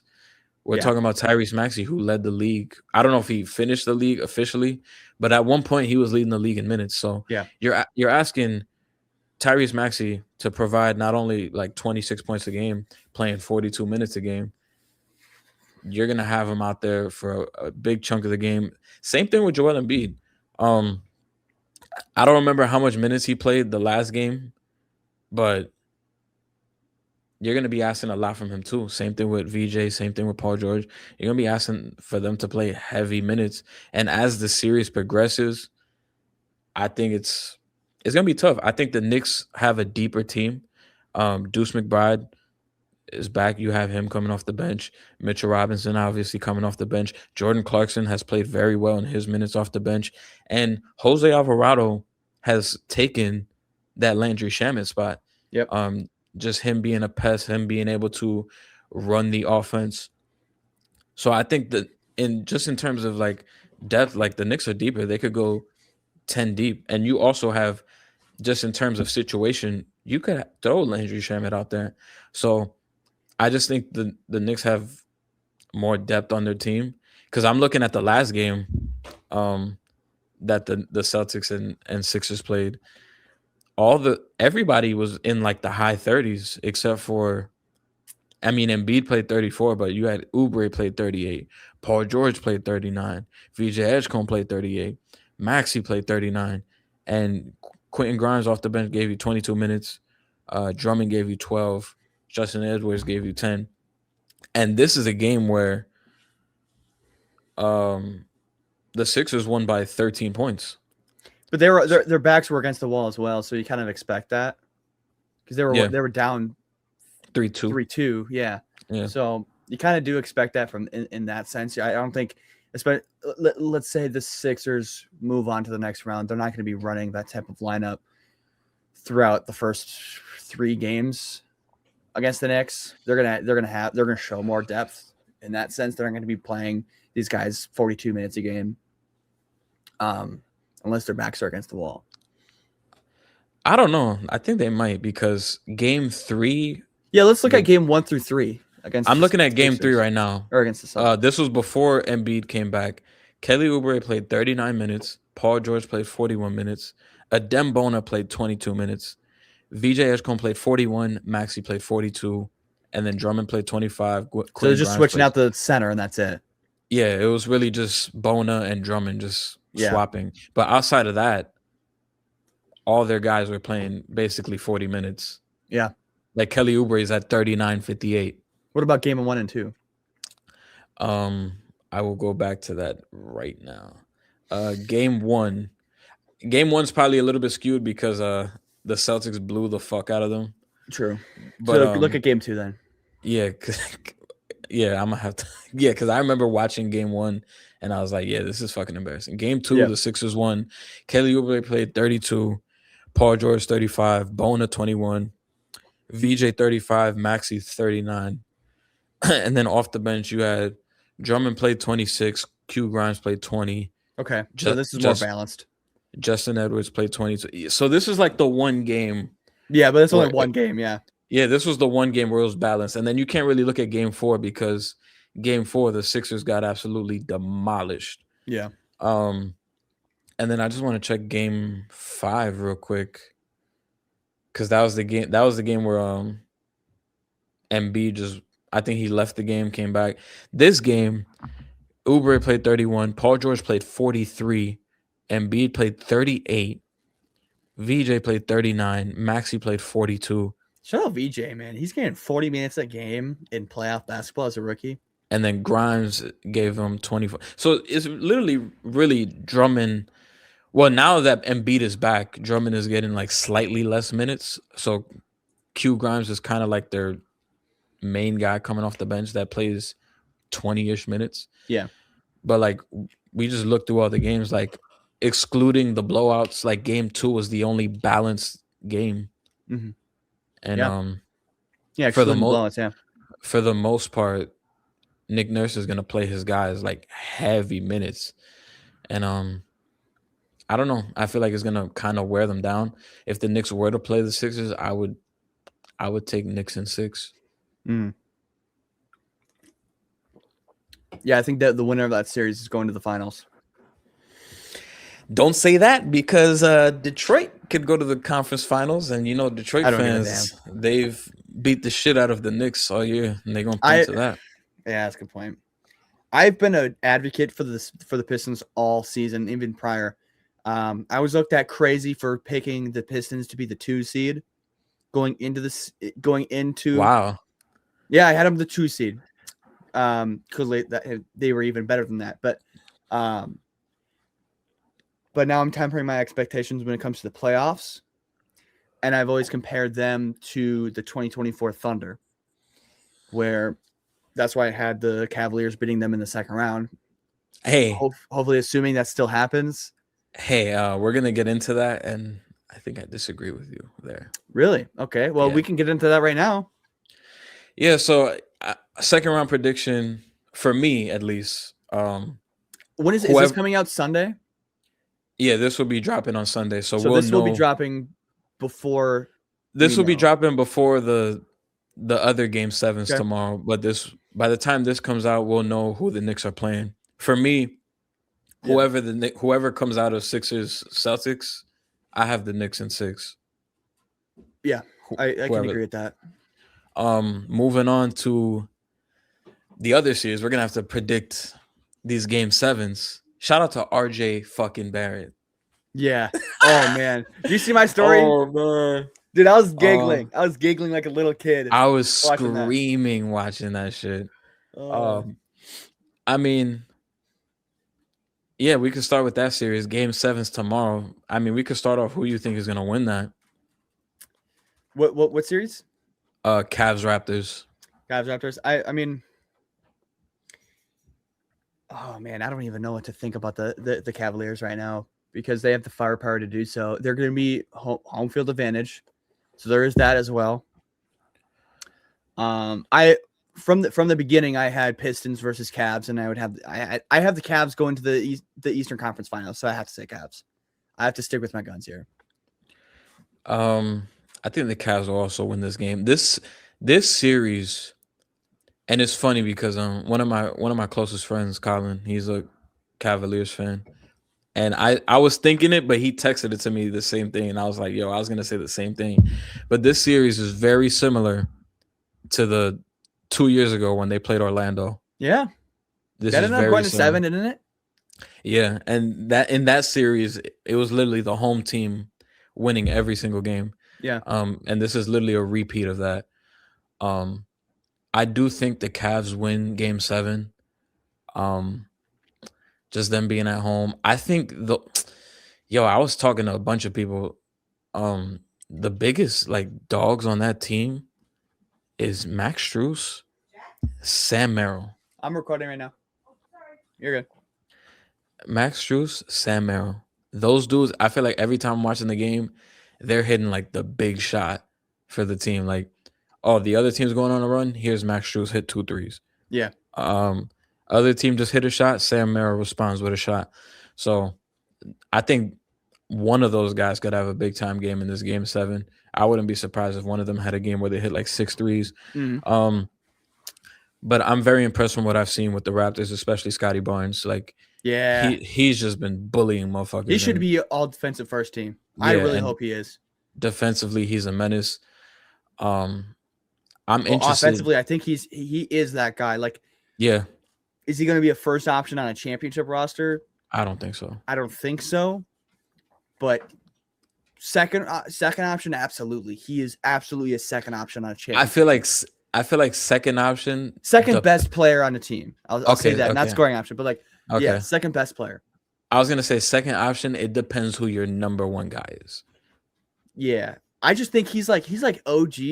If OG was, I personally think Scotty can be a superstar in this league. I don't think he's right now. He's like OG if like OG had more handle, and better as a facilitator. Yeah, better facilitator. He's more fluid offensively. Yeah, because I feel like with OG is like I think he's a better athlete too. I think Scotty's a better athlete. I just see him jumping. He just jumps farther. I don't know. I guess it's debatable. I feel like OG he punches it on everybody. Yeah, he does. Like OG has He's more ferocious. Yeah. OG has standing dunk on 99. But I think Barnes can stop a drive from the opposite side of the court. Okay. But let's say someone's driving left and Scotty's on the right wing. If you're looking at the basket, he's on the right wing. He can get to that guy quicker than OG can. Yeah. Laterally, I guess. Yeah, that makes more sense. I think I do have the Cavs winning this. I think for the Raptors, this is a tremendous season. A team. Oh, if you lose this game, hell of a season. Hell of a season if you just lose this game. Don't matter. Yeah, they have but nothing to lose. That's exactly what I said about the Magic 2 years ago. I'm like, this is tremendous pressure on the Cavs because the Magic have nothing to lose. Cavs ended up winning that game though, right? They moved on. Yeah, it was frustrating because the Magic actually came out like they punched the Cavs in the mouth and they were up big. And then the second half, the Cavs came storming back and they won. That's what happened game 6 too. They were down how much? Like 24 points? The Pistons, was it the Pistons? I thought it was the Cavs were down. The Cavs were down a lot. Oh, you're talking about that series? Yeah, this year, game 6, last night. I mean, they weren't down. They weren't down that much. They were down maybe like 12, 13. Was it only that much? I thought it was way more than that. Nah, they were down like 13. Maybe I'm tweaking. I don't know. Yeah. I would be interested to see. I feel like in the offseason, the Raptors would definitely have to go get a center because watching that game last night, so many times where a ball comes off the rim and it's just Jared Allen grabbing the rebound, Evan Mobley grabbing the rebound. Okay. The Cavs were just overwhelmingly and I get it. Shout out to Darko Rajakovic. Putting Kyler Murray Boyles in the lineup, like just making everything more switchable, and it's really bothered the Cavs. But that lack of having a center and just not closing out possessions. This is why I tell people like rebounding is so important. Like people sometimes just view rebounding as just like whatever. The defensive rebounds, especially, you're closing out a possession. And this is like part of I'm getting a little off topic, but like this is part of the argument I got into with the guy that tried to say Şengün is better than Cat. I'm like, Cat is the best defensive rebounder in the league. Like he's closing out possessions. That's very important.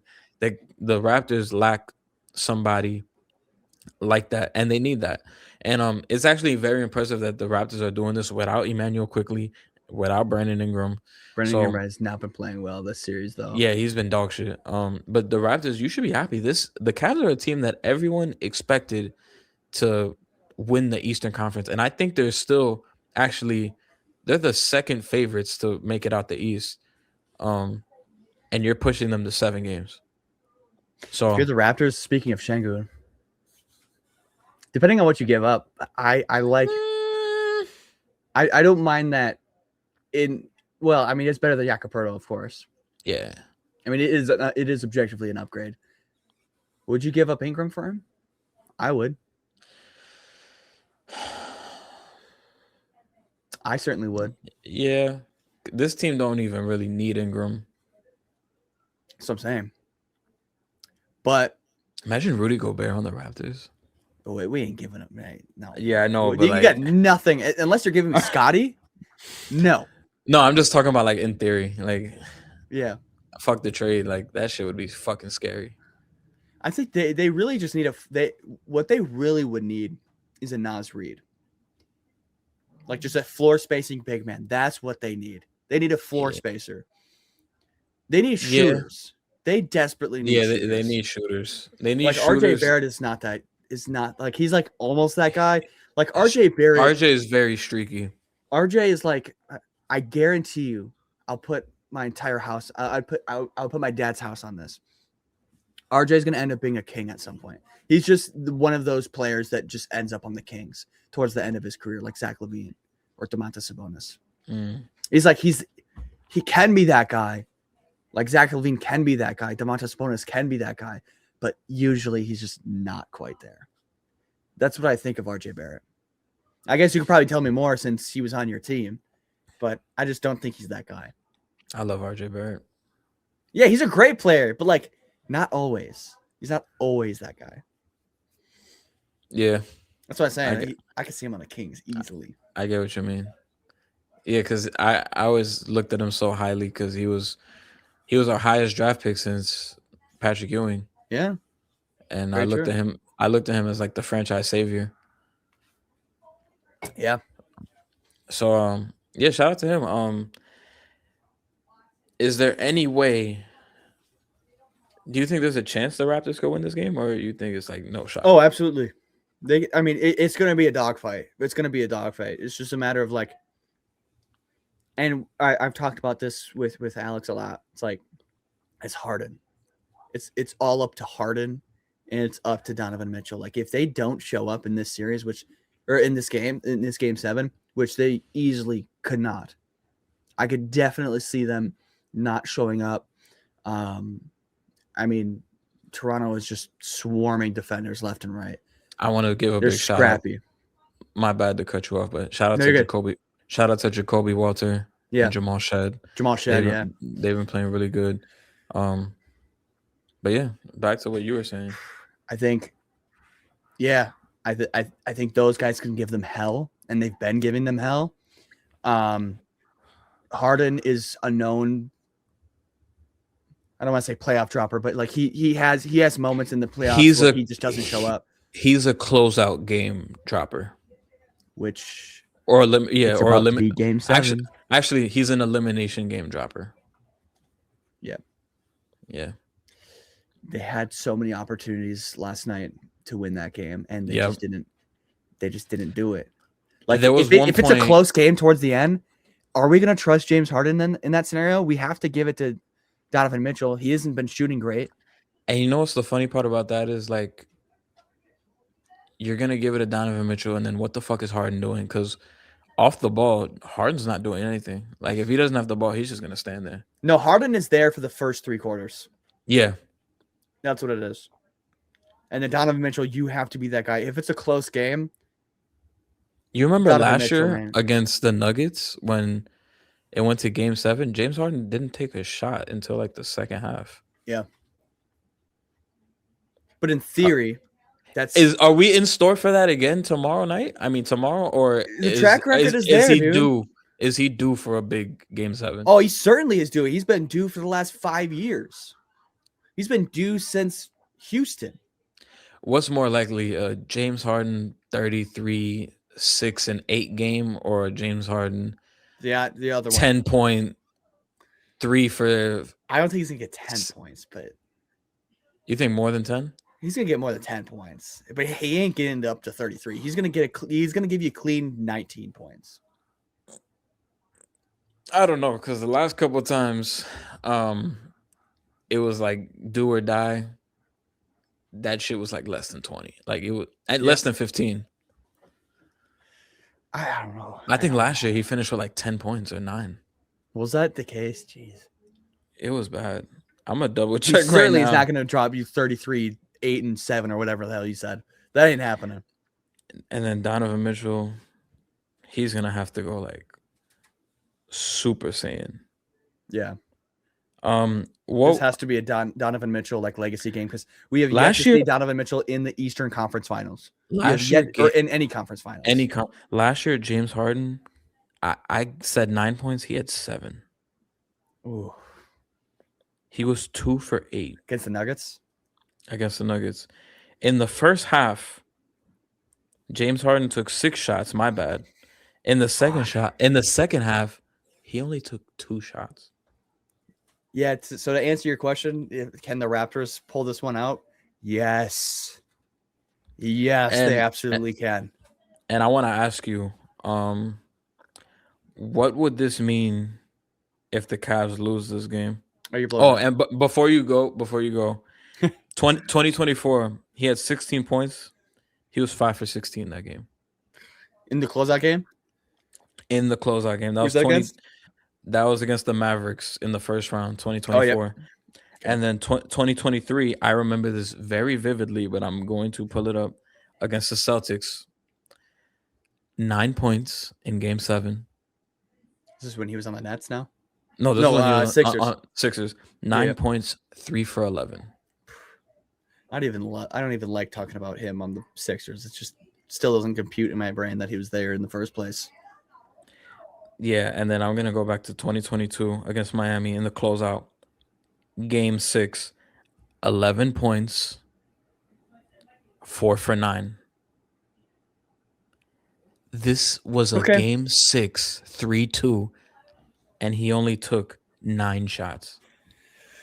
Hey man, James Harden, you are due. You are due. This is the last 4 years. I give him a pass for 2021 on the Nets versus the Bucks because he came back with the grade 2 hamstring. Yeah, he was.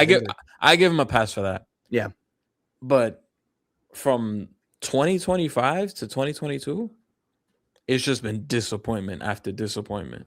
Mm-hmm. So in the postseason, in the postseason, in the elimination games. Yeah. So this might have to be a game where Donovan Mitchell just goes off for 40, because last night's game he wasn't that great until the fourth quarter. Yeah, and I thought the Cavs were gonna win that game, and I think Evan Mobley has been average. Evan Mobley was really good last night. He was really good last night. Yeah, but I mean, just like throughout the and series, the game before, like, hasn't really been. He hasn't been bad at all, but I don't know. I just you always expect more. You always DPOY, expect more so from Evan Mobley. I don't think I let you finish, but what does this mean for the Cavs if they lose this game? Oh, you blow it up. Yeah, it's over. With that core, whoever it is, I don't know, well, hold on. Let me backtrack a little bit. Plan A is LeBron on a mid-level exception. Run it back with the same roster plus LeBron. I'm in love with that. I think that would be a lot of fun. Now you're still in the second apron, so bye Jarrett Allen, potentially Max Strus, whoever it ends up being, probably Jarrett Allen first. You're not going to be able to retain all of them. Assuming that you can get him on a mid-level exception, LeBron, if he's asking for 20 plus million, it's impossible, because again, they're in the second apron as we speak. They've been in the second apron or maybe they're not in the second apron anymore, but they've been in the second apron for the last like 3 years or so. That's plan A. Plan B, if you can't get LeBron, I think it's done. I don't know who. I have seen the conversation of Evan Mobley and Giannis. That would be pretty fun. If you switch out you trade Evan Mobley to the Bucks for Giannis. We could figure out the logistics of that later, but like, we're looking at, ironically, James Harden and Giannis on the same roster. It'd be kind of hilarious. It's been a long time since they were feuding over the MVP, but that's still like a question mark there as far as chemistry goes. But on the court, you're looking at Harden, Spida, throw whoever at the 3. I think the biggest thing you forgot, though, is I think Donovan Mitchell, isn't his contract up this year? I don't believe so. No. Or I think he could. No, he's not in free agency this offseason. Well, he's not in it, but doesn't he have like a player option this summer? Let me look. Yeah, double check that, because I think he does. Because if I don't know, so it says 2027 player option. Would that be? Oh, okay. Would that I think that would be the year after. I think he's going to make 50 this upcoming season, and then the player option. Nonetheless, you're accepting that player option for $53 million. Yeah. It don't matter either way. He's still. Oh, so this is more of a retooling, I guess. Because when people say blow it up, my mind immediately goes to, Well, I don't Like, think we're just, Donovan Mitchell is necessarily the issue here, no, but yeah, that might be the I don't guy think it's that the you want to issue. get rid of because he's going to give you the most value back. Like if we're going to blow this up, you're looking at Donovan Mitchell because I don't think he's been the best shooting guard in the league this season. Maybe you could probably say that last season, but I don't know. I think I expect a little bit more out of him. Trading for James Harden, like, what do you do with that?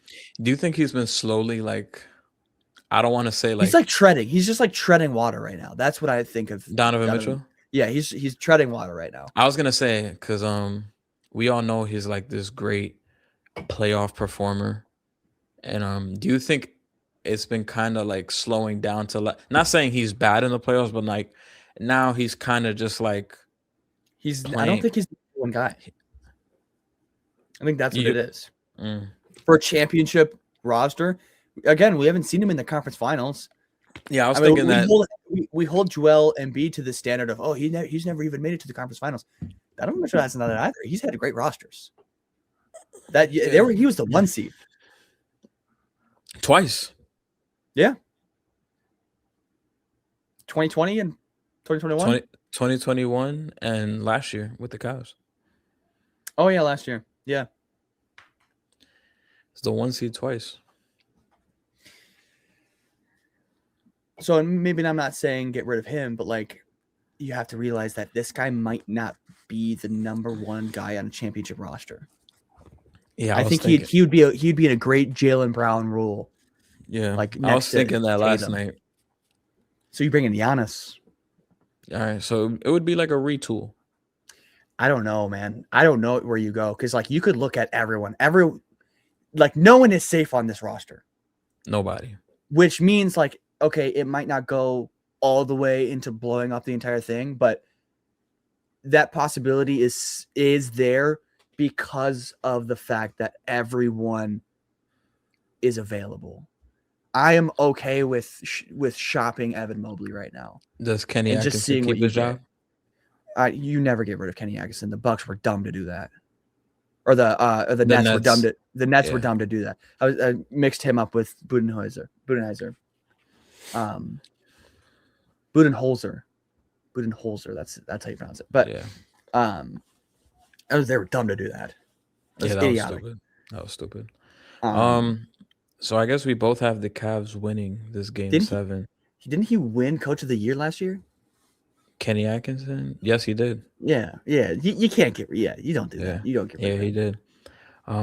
So we both have the Cavs advancing to the next round, and then the next series, Pistons Magic Game 7 is also tomorrow. You have to assume the Pistons, but God knows what'll happen. You never know. I can't believe the Magic fucking choked that game yesterday. That's what I'm saying. Like that's why it's like such a big possibility. It's like this is an 8 seed. What did they go? They went 0 for 19 or something. It was like a 1. Or they were like 1 for 17 or 1 for 9. Yeah, something egregious like that. I was getting frustrated watching that game because I'm like, yo, you have the lead, and they were just like getting so complacent, like jacking up contested middies, taking 3-pointers. You're acting like you already won the game, like early in the shot clock. I'm like, done. yo, I see the signs because I'm a Knicks fan. Like we've blown leads. They've hit a couple shots. Yep. Now attack the basket, get to the free throw line, put pressure on the rim. They weren't doing any of that. Yeah. They were just like early in the shot clock 3-pointer. After timeout, Jalen Suggs takes a 3 air ball. And it's just like slowly the Pistons are chipping away. I remember the lead got to like 12. Like when it was a 22-point game at halftime. When it got to like 12, I was like in the group chat, like the Pistons are coming back and they're gonna win this game. Like it was sure enough. It was. I think the Magic had, what was it, 60 points at halftime, and they finished the game with 79 points. Well, was that the game where they were down like 20 and then they ended up winning by 20? Who, the Pistons? Yeah. Or am I this was different? I'm talking about last night's game. Yeah. Yeah, because the Pistons were up 60-38 at halftime, and 60 points at halftime. They finished the game with 79 points, and they lost by 20, or they won by 20. Did they not? It was like 16. Yeah. Yeah. So that's a huge swing of points. That's a huge swing. That's horrible. Yeah, 16. Yeah. Or 14. 14, 93-79. Nonetheless. Yeah, that's look at this. Look at the scoring trend here. You can see that. Yeah, I see it. Like slowly but surely they come crawling their way back. Yeah, that's unacceptable. Like, you can't let that happen. This kind of reminded me of game 2, except game 2 the Magic didn't have a big lead. In game 2, they went into halftime. I believe it was a tie game, or the Pistons might have been up 3, and the Pistons just went absolutely. They just turned the defense up in the third quarter, and they went on like a 30. Nah, I'm gassing it, but they went on like a crazy run in the third quarter. I think I watched game 2. Yeah, the game 2, the Pistons literally won the game in the third quarter. Yeah. So game 7, do or die at this point. I think I'm taking the Pistons. I think I trust the Pistons more. Yeah. I think I'm taking the Pistons in game 7. There's a couple different sides of me. Like, I want to watch the Pistons win because I want to see them go up against the Cavs and just have a good matchup in the second round. But I also want to. I mean, Suggs is from Minnesota, so I want to watch him win. So there is that as well. I wanted Magic Raptors in the second round. Yeah. I think it's going to be opposite. Yeah, that's what I think so too. Or actually, no. Here's my prediction now. So I don't know, because I had the Cavs winning and going to the Eastern Conference Finals. Dude, I could see the Raptors win so easily. Like, I would not be shocked. Like, I would be much more shocked if the Magic won than if the Raptors won. So you're switching your pick to Raptors? I don't know if I want to switch my pick because I want to stay true with my original prediction. Okay. But I'm letting you know right now, if the Raptors win this game, I'm not going to be shocked in the slightest. You're not going to see a shocked face on me Sunday night if that happens. Because, again, of the track record of James Harden. What do you more memes? If the Cavs lose or if the Pistons lose? Cavs, because of James Harden.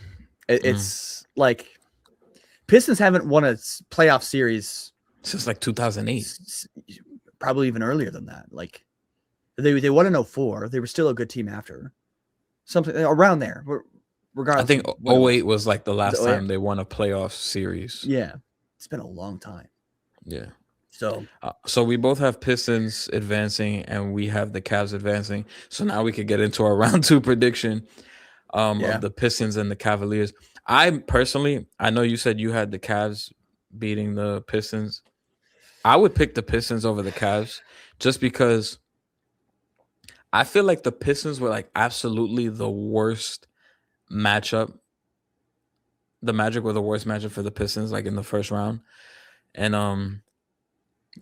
I think the physicality that Detroit plays with, I don't think Mobley or Allen want to deal with that throughout a 7-game series.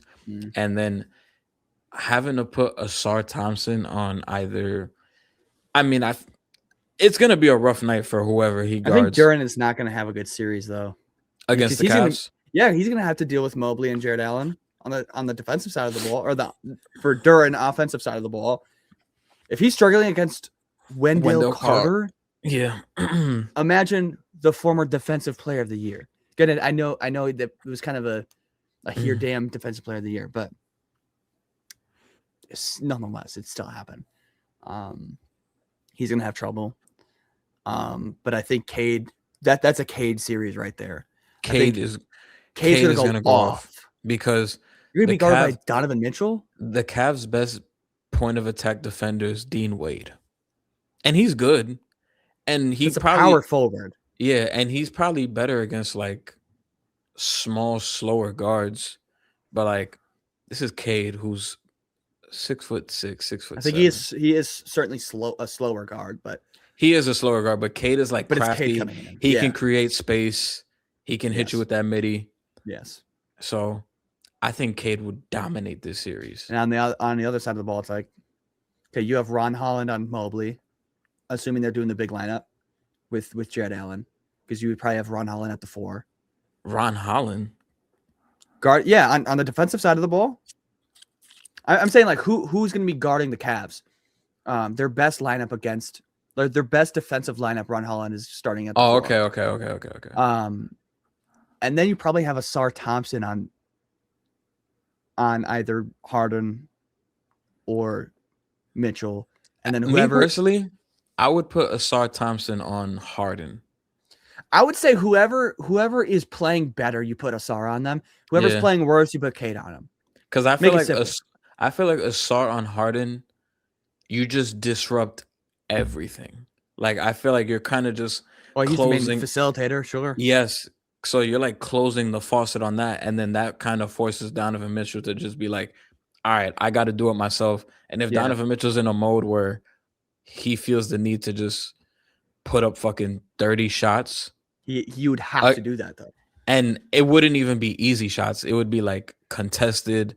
Paint is going to be clogged. Yeah, I like that. Because not only do you shut the water off of Harden, if you shut the water off of Harden, you shut the water off of Jared Allen. Yeah, because if the Cavs are just going to rely on Donovan Mitchell just playing hero ball, that's a win for the Pistons. Yeah. And I feel like the Pistons have shown, especially in these last 2 games, they've been able to move the ball, move the defense around, and Tobias Harris could hit you with that fake one dribble pull up midi. Duncan Robinson, they'll run some actions and he'll hit some crazy threes. And then guys like Dennis Jenkins, I know he struggled in this series against Orlando. I think he's going to be confident going against the Cavs in that backcourt. Yeah. So you could probably see him give more production in that series. So I think the Cavs can they shoot the rock a lot better though. They do. Like they're 9th in the NBA in total points generated from 3-pointers this season. So, and on the adverse side of that, the Pistons are one of the worst, if I'm not mistaken. I think they're, I believe they're bottom 5, or at least bottom 10. Or at most bottom 10. So there's that side of it as well. Like if they get hot, if you end up not shutting the water off of James Harden, if that fails, I think you crumble. If it works, I think you destroy them. Yeah. So it might be a 5 or 6 game series, but it could go either way in that sense of 5 or 6, because it depends on if you can shut that water off or not, if you can stop them from hitting those open looks. Dean Wade, again, I thought was a big X factor for the series against the Raptors. It's going to be the same against the Pistons too, because he's one of those guys that can hit those. I believe it's him and Donovan Mitchell are the 2 best catch and shoot 3-pointers, 3-point players on that team. So that's going to be a big X factor for them. Yeah. So it's really, can the Pistons stop the Cavs? That's what it's like. Can the defense of the Pistons beat the offense of the Cavs? Whoever wins that battle wins the series. Yeah. But I feel like the Pistons defense is a lot better than. Well, yes, you're looking at top 10 offense in the league versus the second best defense in the league, objectively. Yeah, and then you add on top of that James Harden. What do you see with James Harden? And objectively, this is a much weaker Cavs defense that we're accustomed to seeing. So. Guys like a Cade Cunningham. Yeah, but outside of Cade, it's like that. I'm not really floored by the Pistons offense. Like I can easily see, just even from an average defensive play from the Cavs, they might not even break 100. That's true, but we're also seeing guys like Jacoby Walter drop 20. Yeah. But throughout the entire roster, I don't know what the entire team is averaging throughout the series, but it's on the low end still. And that's kind of a similar aspect where it's like you could even argue. I think Tobias could give you 17 a game. Yeah, but like that's it. Like if Duran is playing the way that Duran needs to step up. He does. Duran needs to step up. He needs to be that secondary, not creator, but shot maker. And if he's not there, you're gonna freaking lose to the Magic. You're not even gonna see the Cavs. Like we're not even there yet. You know. I think I know Duran's been the butt of a lot of jokes, including me. Like I've posted a bunch of shit He's gonna about have to him. go up against Mobley, man. I don't know But if I love that matchup. I could see him stepping up. Not to He needs his to like get physical. They not, need to get really physical. and I think he could. I think he could do that. I think he could too. I think he could. Remember, we're talking about, like, obviously we're making fun of him for not playing great against Wendell Carter, but like I think that's more of a mental thing because of that situation. Yeah, that they have. Wendell Carter's also a guy that went up against that Cavs team. That shit won 7 games, and he played pretty well. I think Jalen Duren could step up. I don't think. I'm just thinking, like, objectively, he has a harder matchup in the second round than he did in the first round, and he did not play well in the first round. So if he's going to step up, he really needs to step up. But you also have to take into account that, like, Evan Mobley is also one of those guys that's like, you don't know what you're going to get from game to game. Like, Evan Mobley one game could give you 25 and 10. The next game he could give you fucking 8 points, and he can fall asleep on defense too. Yeah, that's what I'm saying. And don't even get me started on Jared Allen. Yeah, and you throw beef stew into the mix, Jared Allen is not going to want to deal with that. So Evan Mobley's not going to want to deal with that. Exactly. So, if it's Pistons Cavs in the second round, give me the Pistons in 6 games. I like 7. I think that's a dogfight. That's going to be I cannot wait for that series if that happens. If it's the Raptors, you would go Pistons 7? I'd probably go Pistons 7 realistically. Even though the Cavs were my pick. You said if it's Pistons Raptors? It's Pistons Raptors. That is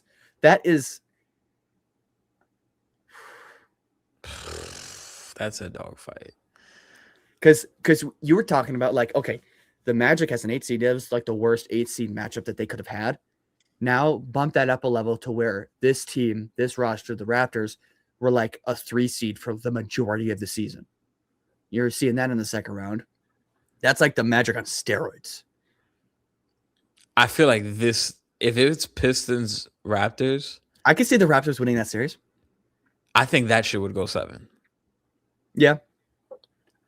No, I could see the Raptors winning in 6. I could see them winning in Toronto in Game 6. The only shit that like makes me like lower on the Raptors if they played the Pistons is just their front court depth. Yeah, that's what would scare Duran's me gonna about have them. I was about to say Duran's gonna have a field day, but you're gonna have to deal with Scotty. You're gonna have to deal with Colin Murray Boyles. Like they're gonna be more of a small ball, but those are dogs. They'll be able to switch everything. Oh, they're dogs. I mean, I know Cade is way taller than Jamal Shed, but Jamal Shed's gonna pick him up like 94 feet. Yeah, he's gonna give him trouble as soon as he grabs the ball. Yeah, and not only that, if Brandon Ingram, he's had a solid season this year. Yeah, but he's been against the Cavs, but that's a shot creator that if he's on RJ Barrett again, like I don't think he's always that guy, but he can be that guy. Those two guys specifically, if it's a close game towards the end, I would be fairly confident in both of those guys hitting an important shot, especially Brandon Ingram. So let's have some fun. I could see them going 6 and winning in 6, the Raptors. Now let's have fun because we didn't get to this is the only outcome that we didn't discuss, but it's possible. Magic? We don't think it's likely, but what if it's Magic Raptors in the second round? I was just talking about the Raptors beating the Pistons in 6. I think the Raptors will handle them. I think I would pick the Raptors too, especially with no Franz. Yeah, no Um, Franz. Paolo's gonna get his, but is he though? Because now you're getting. Yeah, you went up against Ron Holland and like Asar and whatnot, but now you're dealing with Scotty Barnes here. yeah, I mean, this is like I think Asar is probably going to be all defensive first, but now you have Scotty who's also all defensive first and bigger, and yeah. quicker, and I think I, lengthier. I think I would take the Raptors in 16, and would quickly be able to come back for that. I don't know how his. I don't know. I don't know we're what gonna the see fuck with is. him. I don't I know what's think I going would on with him. if the Raptors and Magic played. I think I'd take the Raptors in like 6. Raptors Magic. I could. I would say a competitive 5. You take the Raptors in 5. I would say competitive 5, or a looser 6. And I think the one outcome we didn't talk about was Magic Cavs. Yeah, I mean, I'm going to take the Cavs there. I don't see the Magic going to the Eastern Conference Finals. I mean, Yeah, if it's Magic Cavs, I don't think trust that team in the slightest. I don't even trust them in Game 7. If it's Magic Cavs, no Franz, I think Cavs win in 5. Yeah. If it's Magic Cavs with Franz, I'll take I still Magic in. think it's 5. I would take the Magic in 7. Because again, I mean, he's coming. What's his injury now? I think it's like a fucking. What is it? A hamstring? It's a calf strain. Yeah. I don't give a damn about Franz Wagner, even if he is back. So if it's Magic Cavs, he's not coming back. Even if he does, I would take Cavs in 5. I'm taking 5 with or without Franz. Because if he's back, he's not going to be. He's not going to be Franz Wagner. That's true. Calf strain. That's a slippery slope, and we saw that last year. We've been seeing that a lot. That's a torn Achilles waiting to happen. Yeah. So that's our round 2 predictions. I know the Eastern Conference was like all over the place because we have a bunch of Game 7s. So just to rehash this, Thunder Lakers, we went Thunder in 4. Timberwolves Spurs, I went Spurs in 6. Were you the same? I'll probably say 6. Yeah. That's assuming Ant doesn't come back. If Ant comes back, dude, like when you have Ant, like anything can happen. Literally anything can happen with Ant. Knicks versus Celtics / Sixers. I had Knicks in 6, regardless of 6 as well. Regardless of who. And then who the hell knows with this other one? Yeah. Pistons Raptors. You had Raptors, right? Yeah. I think I had Pistons in 6. You had Pistons in 7, I believe. Yeah, you had Pistons in 7 against the Raptors. You had Pistons in 6. Okay, so Pistons 7s. Pistons Cavs. I had Pistons in 6 against the Cavs. Magic Raptors. I had Raptors in 6. And then Magic Raptors, you have them in 6? I mean, I had 5. Raptors in 6. Raptors in 6. Raptors are winning in 5 against the Magic. I don't know. I had Raptors in 6. And then Magic Cavs. I have Cavs in 5. Yeah. I don't think the Magic win more than one game against either teams in the second round. I would love. So the second round matchup you want to see the most is what? Pistons Cavs? Objectively, yeah. I mean, or Pistons Actually, I feel like Pistons Raptors might be a little more fun. All right, I'll say this: like from star talent, from a star talent concern, I'm going Cavs Pistons. Just objectively, if you're a real basketball fan, you don't give a damn about James Harden or Donovan Mitchell. You want to see Pistons Raptors.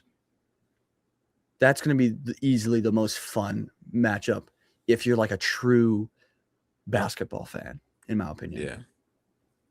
That would be so much fun. Like just watching Scotty go up against Jalen Duren. That's just such a fun matchup. Yeah. All right. That's I gonna think do that's it. it. That's gonna do it for today's episode. Yeah. If there's anything you want to plug, Jack, you could go ahead now. Oh yeah, it's at Smoke or Fire Pod on Instagram and TikTok. You can take those links to the YouTube, like go in the bio and take those links to the YouTube at Smoke or Fire. We just did some street interviews. We'll probably do some more. Hopefully, do some more for Game 3 of the Wolves and Spurs. So yeah, if you want to see some street interviews, we also have just kind of more clips of podcast stuff. That'll be on our YouTube channel. We do like 10 to 30-minute episodes. That's kind of like the vibe that we do. So if you want to go see that, go check that out. Yeah. All right. If you guys are listening on audio, please give us 5 stars. Please like. If you're watching on YouTube, please like, comment, subscribe. Follow on TikTok at the JV Podcast. Follow on Instagram at the JV Podcast 1. Jack, I appreciate you again for pulling up. Appreciate you. Thank you. Everybody that's watching, appreciate you, and I'll see you next time. Peace.